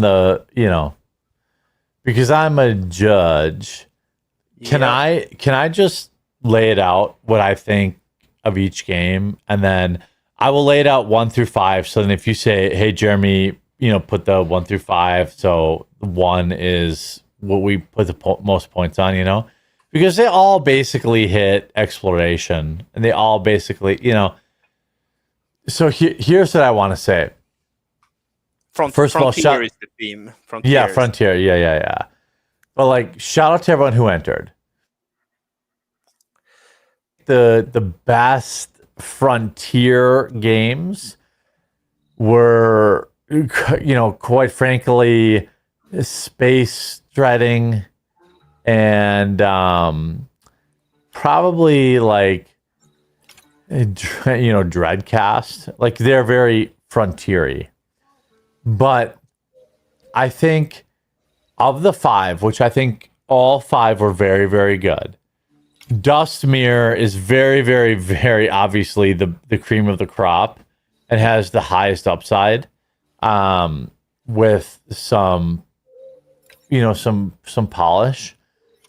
You get a game like Space Shredding that is amazing, but it needs a lot more. Like I want to be able to see the surface of the planet. I loved everything about it, but like I'm ordering these from my 1 through 5. Then you go to Max Magnum, that game needs a ton of work. The NPCs need better behavior. The special ability, I love it. It's very, very frontier, but it's not very good. Take or break for me. Obviously, the dice need work. Each square should matter. You should plan. But I think actually Take or Break has the highest upside.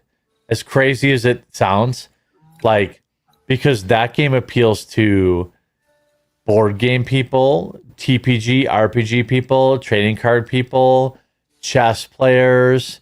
It appeals to a lot of people, but it needs a shitload of work. And Dreadcast, I love it, but it's just so narrow.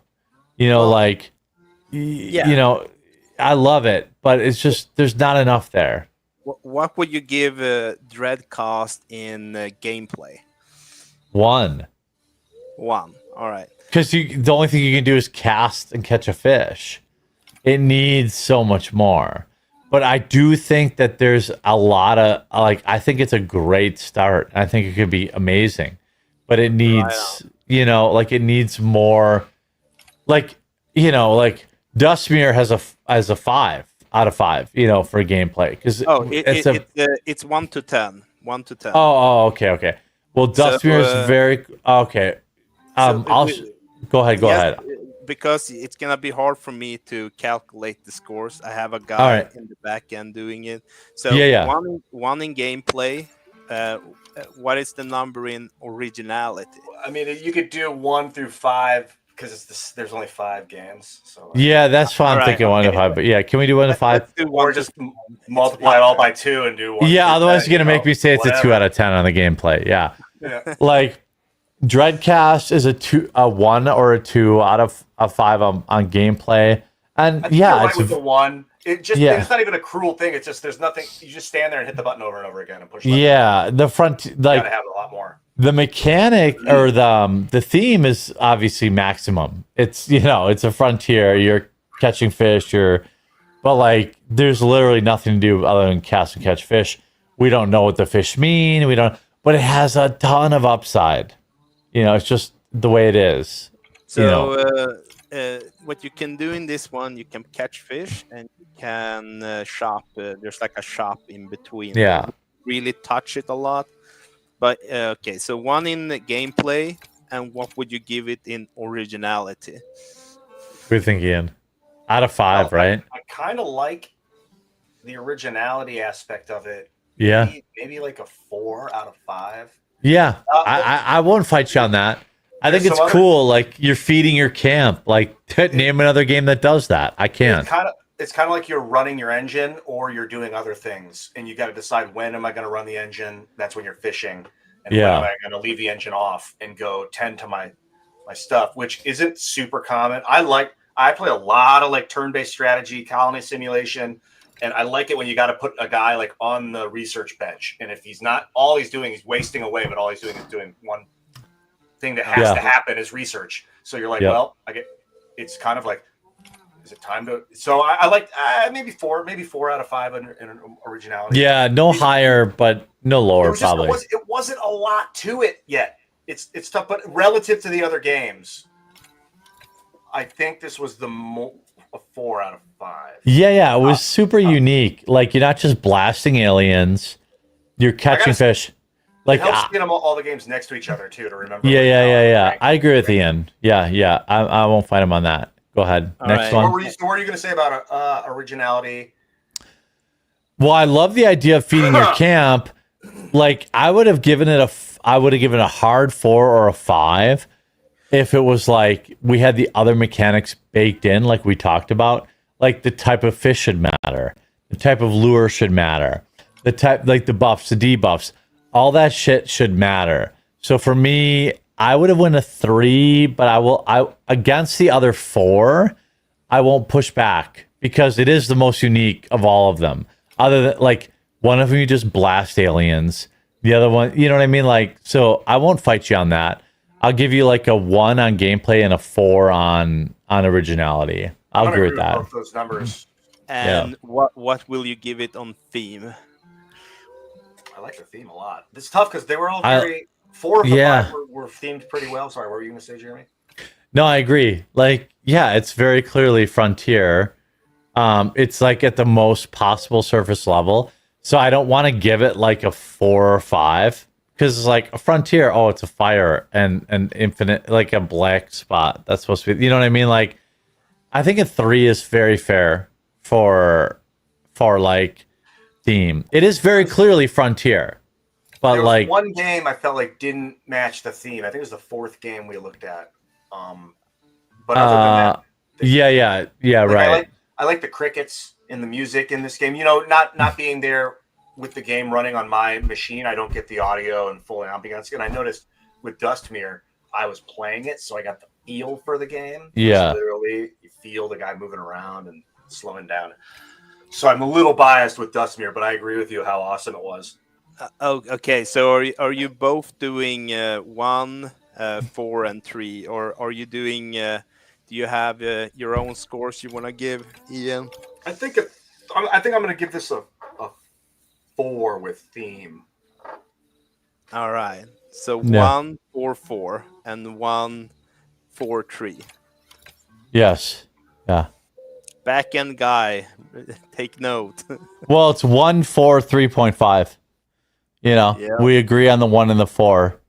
We disagree on the last one. Yeah. Then we had Max Magnum. This is the game where I want to smash windows and jump through them. This is a game that had a ton of potential, but it just needed so much more. Yeah. It was a big undertaking with a big map. Max Magnum, I wrote, NPCs need to behave better. Special ability is irrelevant unless you know. There's really no story or direction, which would be fair to say about all the games. And it needs to show, you know, which direction you're firing, which direction you're taking fire from.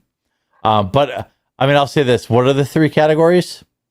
Gameplay, which is everything like the graphics and how fun was it, basically. Yeah. Okay. Originality, how is this different from other games? And last is theme.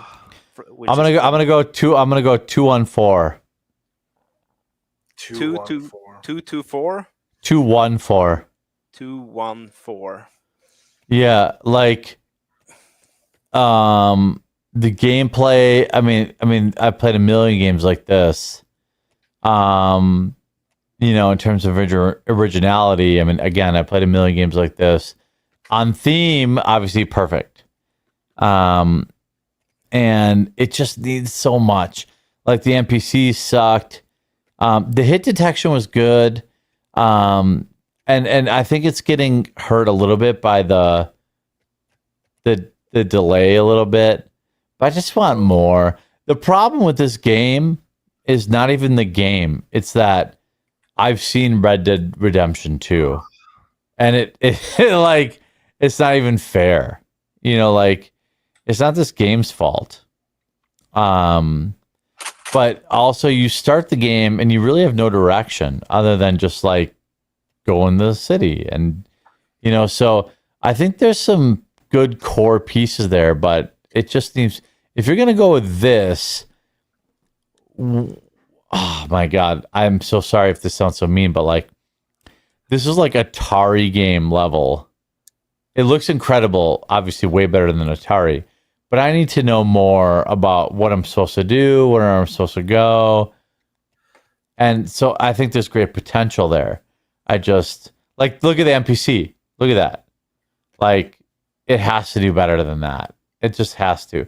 You're pointing a gun at the guy. You know what I mean? Like, you can't, it's just, yes, it's on theme. It's clearly Frontier, but the gameplay and the NPC interaction needs to be better. I'm with you. I think this might be my least favorite gameplay in that it was like just dropped you in a sandbox and with like 6 kids walking around. But if you're gonna make a game in this genre nowadays, it's got to match, like you said, Red Dead Redemption 2, which is a big undertaking, but it's got to have something that stands out. And I think that could be the cover system in this game. Yes, right. Or the environmental stuff.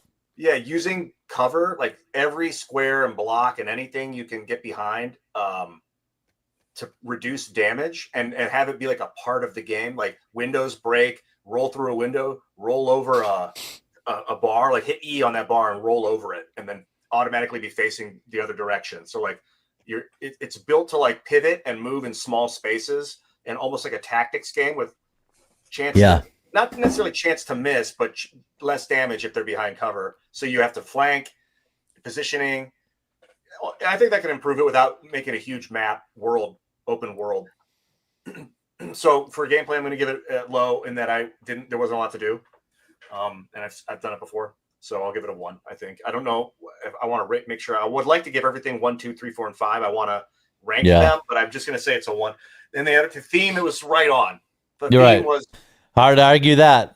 The graphics were a little raggedy, so it was missing, it was an empty, it didn't feel like a town. It felt like a video game sandbox realm. So I'm going to give it a 4 for theme. I didn't feel like, whereas that one, the last game, I think I gave it a 5 on theme. Yeah. Maybe I should, because it's like campfires, crickets, dark. It feels like that was very on theme. Yeah. I would rate this less than the last game. This, you walk up and pick a shotgun off the wall and start shooting it like it's not. All right. Yeah. I agree. If you did that.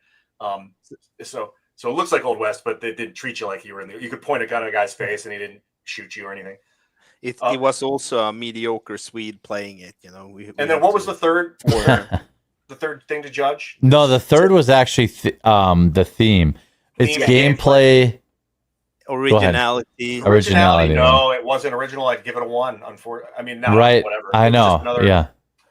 Third-person shooter. It was just something that's not original, but it was done pretty good given the time constraints. Yeah. If my friend walked into my room and was like, "Hey, check this out," I'd be like, "Holy shit!" Right. Yeah. Roll one up. Let's play. Yeah. Right on. Well, yeah, I get where you're coming from. I kind of agree on that, but still, the developer, I think you did an amazing job. Definitely. It's tough to give people negative numbers when they have 2 weeks to work on it. That's why I really don't like giving people 1s and shit, because it's not like it's a bad game. It's just what level of development has it got to yet? So it needs more time. Yeah. Yeah, but I guess this feedback's part of the time. Absolutely. Yeah, that's what they want. They want actual feedback. They don't want us to suck their dick. Here's the game. I'm going to say, give me the 3 categories again. Gameplay, originality, theme. 1, 5, 5. And you give it a 1. Yeah, it's fucking terrible. It's the dice don't roll. The things that like click when you click the there's like, bro, I used to play Chessmaster 3000 on in 486. Like, this is terrible. The clicking wood sound was nice. Yeah, but like the fucking ceiling on this game is so high. Like, if you you talk. Yeah, if you clean this up and you make shit matter that's on the tiles, and like Ian said, when it's touching tiles, you have bonuses, or when you're having this, like, this game has an incredibly high ceiling, and it's the only of the 5 that I would actually watch competitively. But boy, is it ugly as shit. The gameplay is terrible. But like, man, is the ceiling high on this idea. You know? Like that, like you just clicked that dice and it went from 7 to 7. Like terrible. That has to, you know, actually be RNG. Or you find a different mechanic. But like, this is like, if I had to rank my games, like if I'm giving my money to a game, this ended up as 2nd out of 5 because I think it could truly be like, it has like, I know Hearthstone isn't popular anymore, but like it has that same, if you could have that same aesthetic, you know, like it has all of that. And I love, the theme is a 5 out of 5, you know, I love the cops versus Indians thing, but the gameplay is garbage tier. So you just got to fix that. All right, on. And Ian, I guess I like the function of the game itself. So even if it was just like a board game where you rolled dice and then put pieces on a board or took pieces off, which I think is what he was going for. Right. Gameplay, I'll give it a 3 because I appreciate the function of the simplicity of though I agree with you. Maybe a 2. Maybe I'll give it a 2 in gameplay. It should fucking matter if there's a building or a star. Right, like it was confusing. It's like even Monopoly. If is there a hotel on there or is there a house? Yeah, you know what I mean. So that maybe I'll roll with the. I don't want to talk you down. Go ahead. Sorry, I'll shut up. I'll give it a 3 for gameplay. I know it's a big deal, I guess. Then there's theme. I give it a 4 for theme. Yeah. And then the other one was originality, which I guess I could give it a 5. Yeah, I agree with you. I've never played any game like this. It's like saying seeing a game like chess and being like, I've never seen a game like this before. Right. Really I buy that. I buy that. With like 15-second turns. Yes, if they put a timer on there, that matters. Otherwise, it'd be brutal. And then you just get a number. You don't have to click dice. You just get a number every round, and maybe everybody knows what number's coming because adding a 7 and a 4. You're going to be able to add 28, but you're not. But then they're going to be able to take away 11. Right? Like, how the fuck am I going to do all this math with the position? So it's like a different number every round. Maybe you know what numbers coming next round, and it's like you're planning 4, 5, 6 turns in advance if they play, all these arrays, and people will be learning the different moves and like, look at my beginning. Look at my. Well, they know that they learn the best multipliers and we build a teepee next to a archery farm next to a whatever. Like, if you can add that level of complexity, that game, the sky's the limit. Even though it's probably not going to win, like, please don't quit. Like, that game is awesome. You just have to, you have to follow through. Yeah, I may have inadvertently given it the highest score for myself. But well, yeah, that's because both of us are nerds. Yeah. Like, I play D&D. Like, I'm used to people going to the library and doing photocopies out of the D&D handbook. Like, I don't need a lot of graphics. No, I mean, either data, Zork. Right, yeah. Like, that game, take or break, win or not, like, please keep developing that game. I don't love the name of it. The name's kind of garbage. Yeah, it is. You can have a really good name. Just call it fucking Cops versus Indians or whatever, like... how about Indian Giver? No, that's terrible. That's a negative connotation in America. But you would call it like, something like Battle for the Homestead or something like that. Take versus break of the West, whatever. Yeah. I love the alliteration there. Take or break is meaningless. But like, I wasn't gonna be that nitpicky. Like, the game has an immensely high ceiling, immensely high. Even if you don't win, like, please keep working on that game and take our advice to heed. You heard it. You heard it from the judges. All right. Next up is space steading. Yeah, this is cool. Give me the categories again. Gameplay. Gameplay, originality, and theme. Yes. All right. Gameplay, I'm going to give it a 3. Originality, I'm going to give it a 3.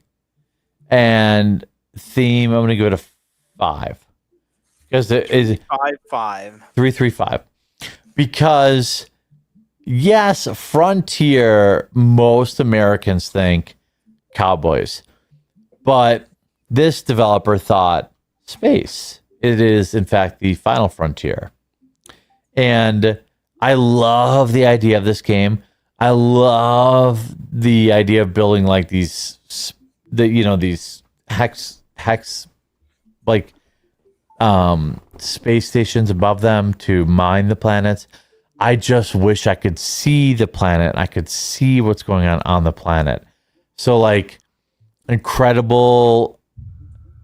This is a game I would have been that I would have played the fuck out of on my Pentium 1. Max population. Yeah, you know, like I would have downloaded it illegally and played. Oh, for sure, right. Like I would have played the shit out of this on my Pentium 100 or 133. It probably would. Hopefully, it would have came preloaded on the machine, but I doubt it.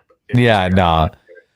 And like again, every one of these 5 games suck ass at a tutorial, which nobody spent time doing. So I can't hold it against any one of them, but like, could you imagine dropping into this game, Ian? And like, it's like, here you go. No, like it needs a lot of polish. Yeah. I'll pick it up when you're there done. actually is a little tutorial here. Oh, that's explaining- cool, and it explains the okay. Okay. Still But as you garbage. play, I think the best tutorials are you play them, and it'll be like all your buildings are grayed out except It interrupts for the you. first one. Yeah. It's like now lay iron mine, and you lay it, and it's like great job. Now you'll get iron, and it'll put a square around the iron in the upper left or whatever your resource, and it'll show this is your food, and it'll show you. Then the next, Interesting. Then it'll, I think those are always so forced. I'm like, no, I don't want to build that. I want to. you can click before you load. You can click turn off the tutorial. You don't have to play it. But Yeah, you sound like but you're somebody that downloads off all of your games off, the high seas. You need to understand that like a noob who's like, downloading the game off Steam is going to be like, what? Yes, with these games, you got to be told to build each. Yes, once, correct. Yeah, yep. Ian's right. And maybe have them all not there when you start. Have them open up slowly over time. We've already given these. That would be better, Ian. You're right. Like you should only be able to build 5 things when you start. For that, Yeah. I'm gonna. Did you already give it your ratings? I did. Go ahead. I think I'm gonna give it only a 3 in gameplay because it was more. Well, it was a sandbox. Did we have development mode? We had developer mode where we had access to everything. Yeah, but I think not a that's. good way I to mean, play like this. gameplay is not great, right? You're just Yeah, it clicking wasn't. around. Yeah. I think a 2, maybe a Yeah. 3. I mean, but the Go thing with is, I your really 3. You love- said 3s, so I don't want to talk you down. I think I'm going to give it straight 3s across the board. 3-3-3. Yeah. If there was more exploration, I'd give it more of the thematic frontier energy because it just had a space planet behind it. It didn't really feel like space. It was flat. It wasn't like I could move it around like I was. Yeah, you're right. Environment. So It's almost he's almost a victim of his own big ideals or plans. like trying to make it look. Yeah, semi-3D, because maybe like expect more. yeah, because I'm like looking at this, I'm like, this is great, but like I want to see what's going on. Like I think it's SimCity, right? Oh, I sent all this shit, or like Command and Conquer. Really, I think of Command and Conquer. It's like, oh, I want to build this, that, or the other thing on this planet, and I don't get to see it. So like space setting, incredible name, love the branding. Oh yeah. Love where you're going. It just needs a lot more detail and a lot like I love it.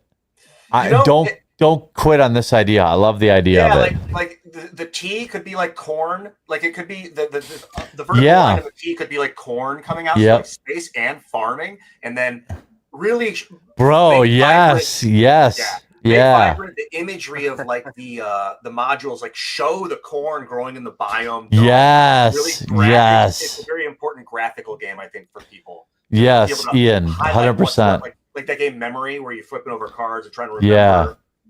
by looking. That's kind of Mhm. a big part of it. This is the right direction. It's just unfortunately he picked kind of a you're not just fishing in a river feeding a mysterious creature in your thing. Like this is a big undertaking, but like he's got the pieces. It's just they have the pieces. It's just it needs a lot yet. This game, I think, can go far. Yeah, I do too. You said, did you say 3-3-3 also? Yeah, I gave it straight threes. No, Ian did.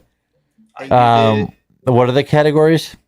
Gameplay, originality, and theme. I gave it a 1-3-5. 1-3-5. All right. Yeah. Perfect. It's definitely a frontier game. There's no doubt about that. Yeah, it's like Firefly, the final frontier. Right. The other frontier would be inside, like shrinking down and I know, right. That's what I mean. I want to see that so bad.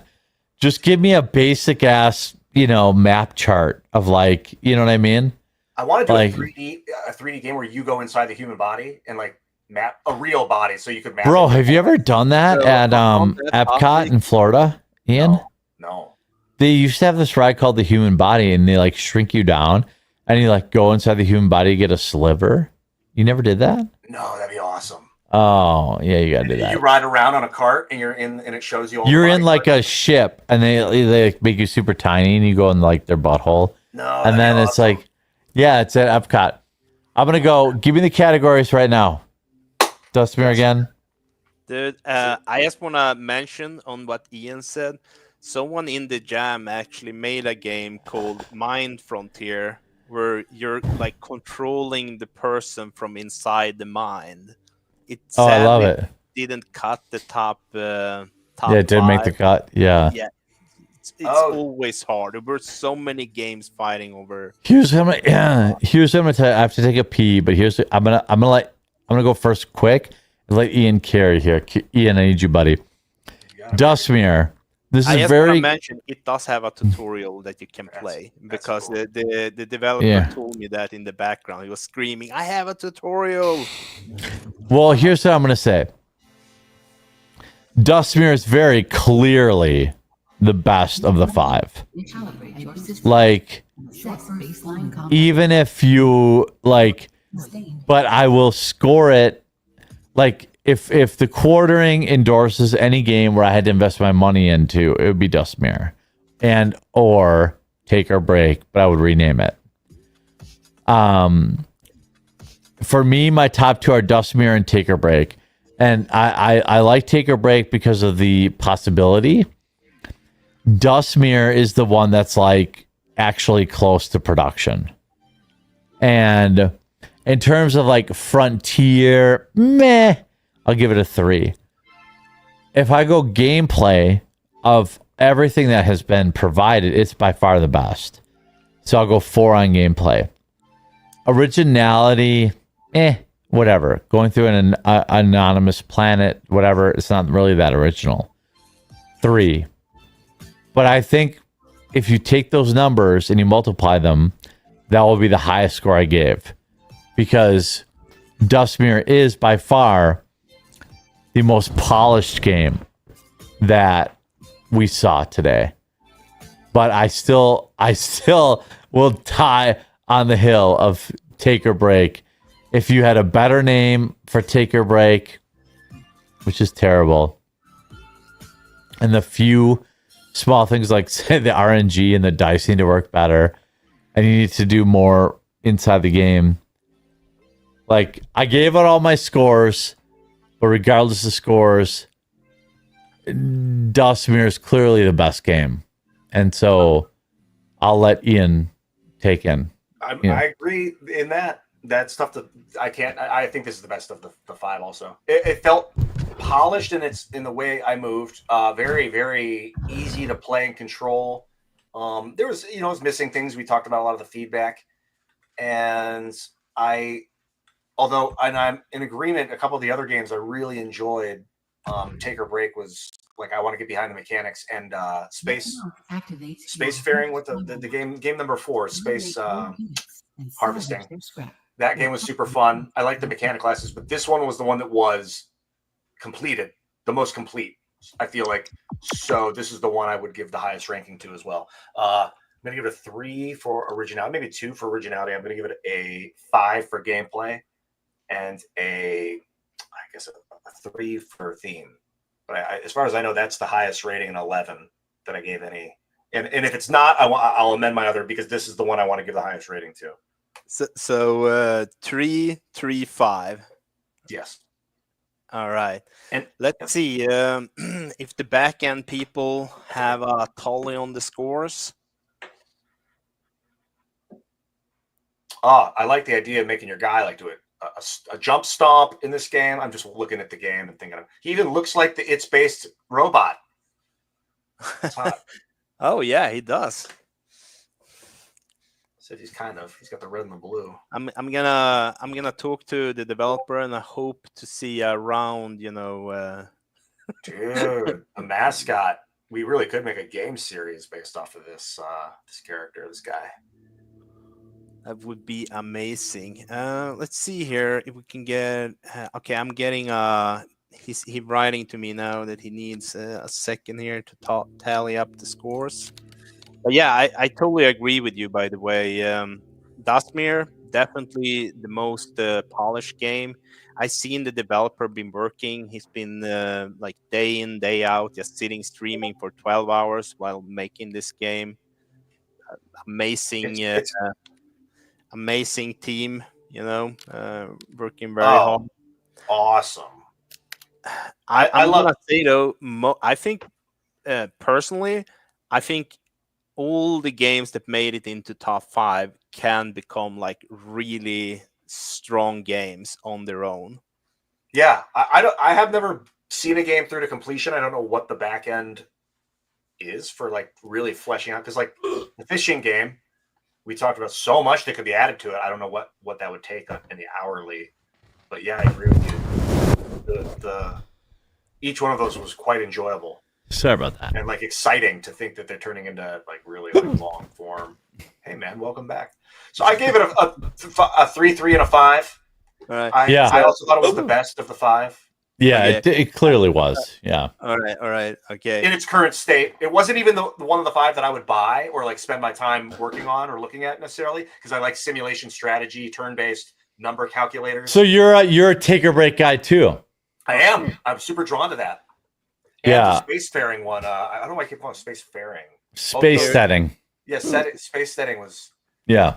Here is all the games, by the way. There is so many cool stuff here. Like this ant simulator going on. We had. I used to play Sim Ant. And there were. This one was a high contender that almost made it. It's like a city builder where you're building up a colony.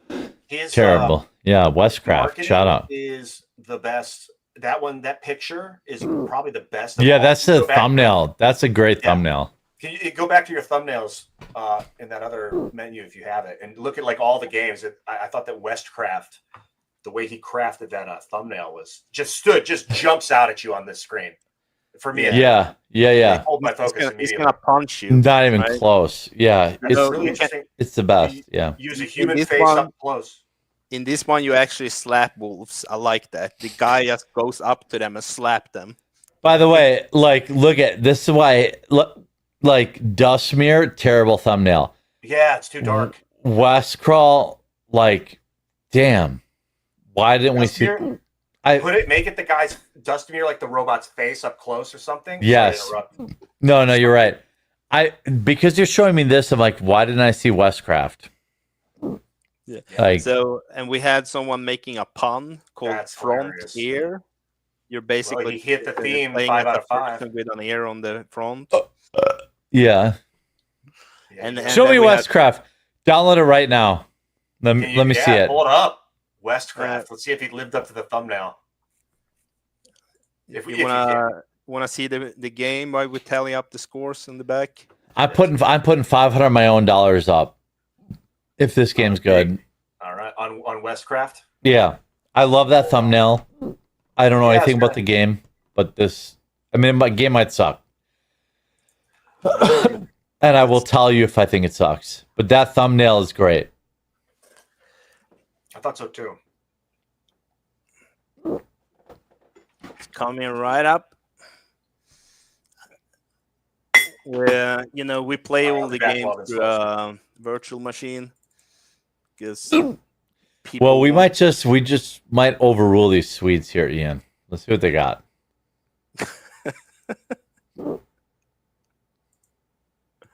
Whatever. Okay, here we go. Unity, okay. Ian, are you pooping?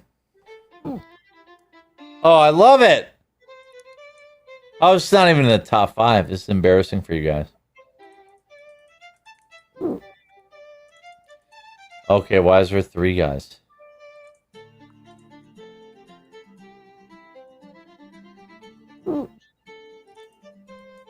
You need to click on resources to gather them.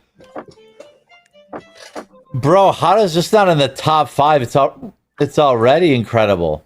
It's pretty cool. They should probably auto work when they finish their current task. Yep. Hardcore Ian again. Here I am criticizing a game that was in 2 weeks of Yeah, shut up, Ian. This is a game. For this. I put it up. I brought it out of the depths of these Swedes. I like you kind of. It's like honorable mentions. Yeah. It deserves to be shown just because of that thumbnail. Yeah, I love the music too. Yeah. Well, Sarvar, you hear it. You hear it from them. Sarvar, by the way, the developer who worked on this game, he also did a game entry with G Prime. You know, the artist guy. G Prime 85. Yeah. Yeah, he did a game. He was in the Gamejam like two jams ago, and did one with G Prime. That was kind of cool. The one where you were the angel, the archangel that would jump in the air and. Yeah, remember that one? Yeah, that was a good time. Yeah. I think. So this is you build, right? Yep. What's the purpose of this game? Just a homestead? Yeah, to build a colony, you know, in the frontier. That way you get attacked by wild chickens or something. Earthquakes. You get I think. How did this not? Why was this in the top 5? Is this boring? No, it's great. It's just they ranked all the game on originality theme and. This is way better than Max Magnum. It's not even close, bro. This was this came in top 6 actually. I feel like oh really? Yeah. Okay. I feel like theme is not a good rating. It's a good thing to do. Oh wait! Punch! He's smacking it.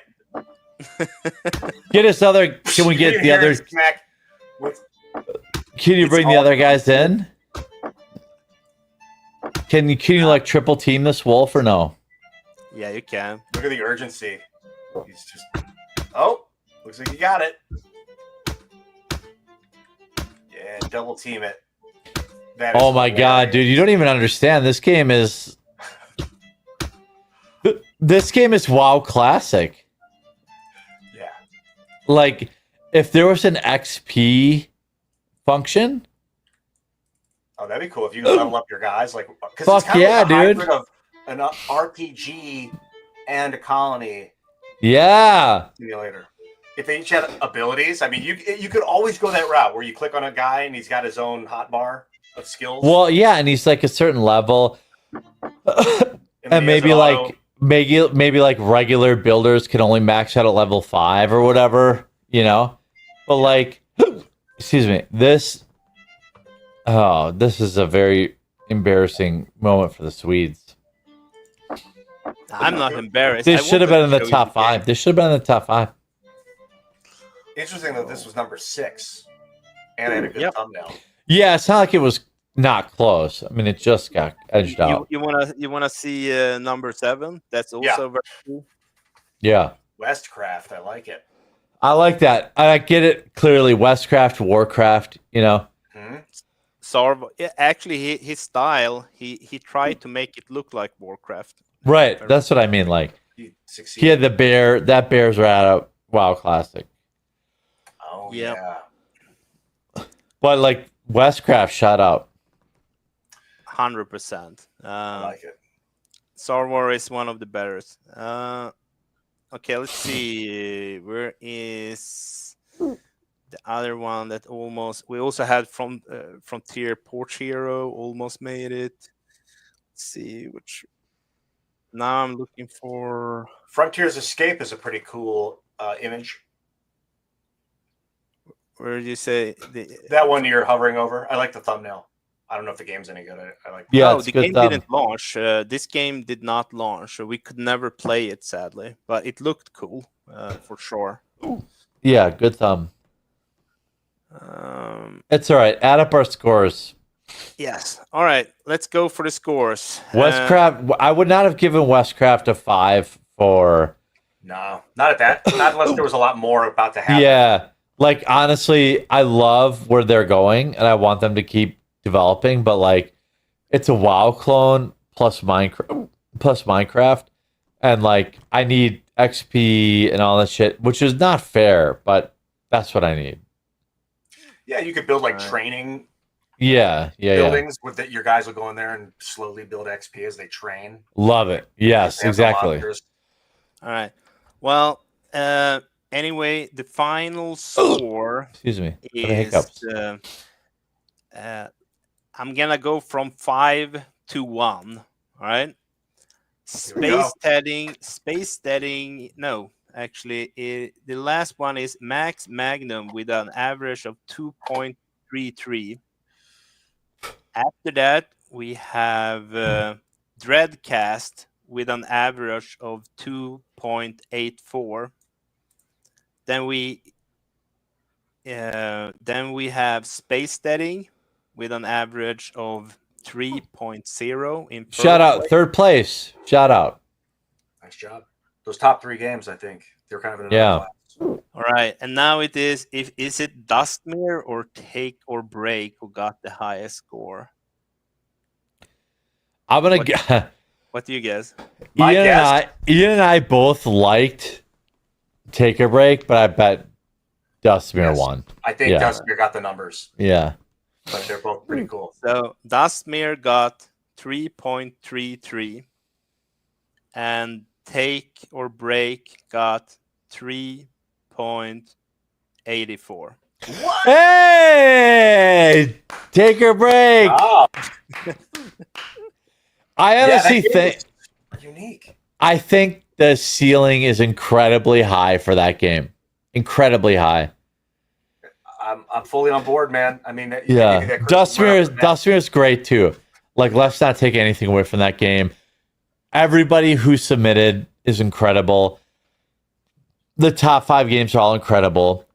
The top 3 games, honestly, are interchangeable to me. Like, Take or Break with a different name and an expanded universe. It's because Ian and I are both RPG nerds. That's why I won.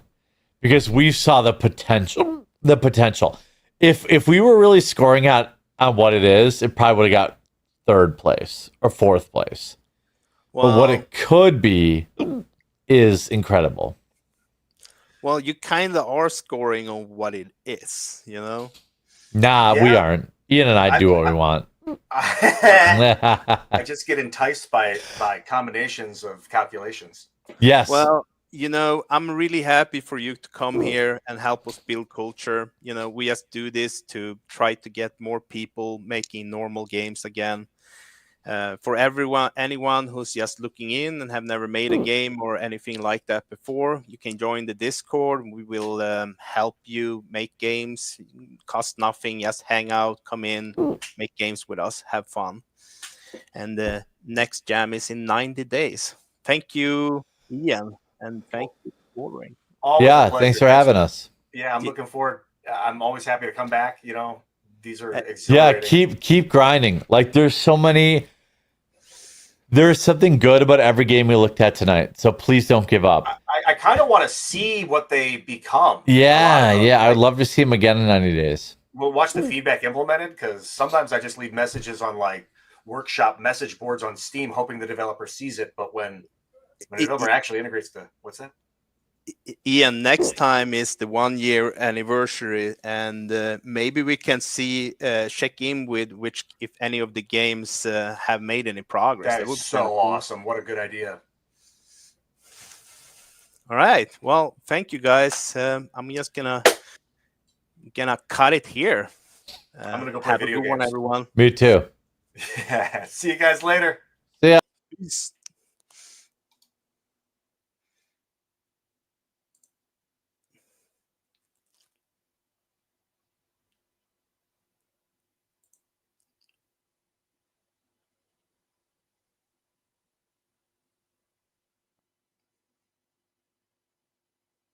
This is the awkward ending.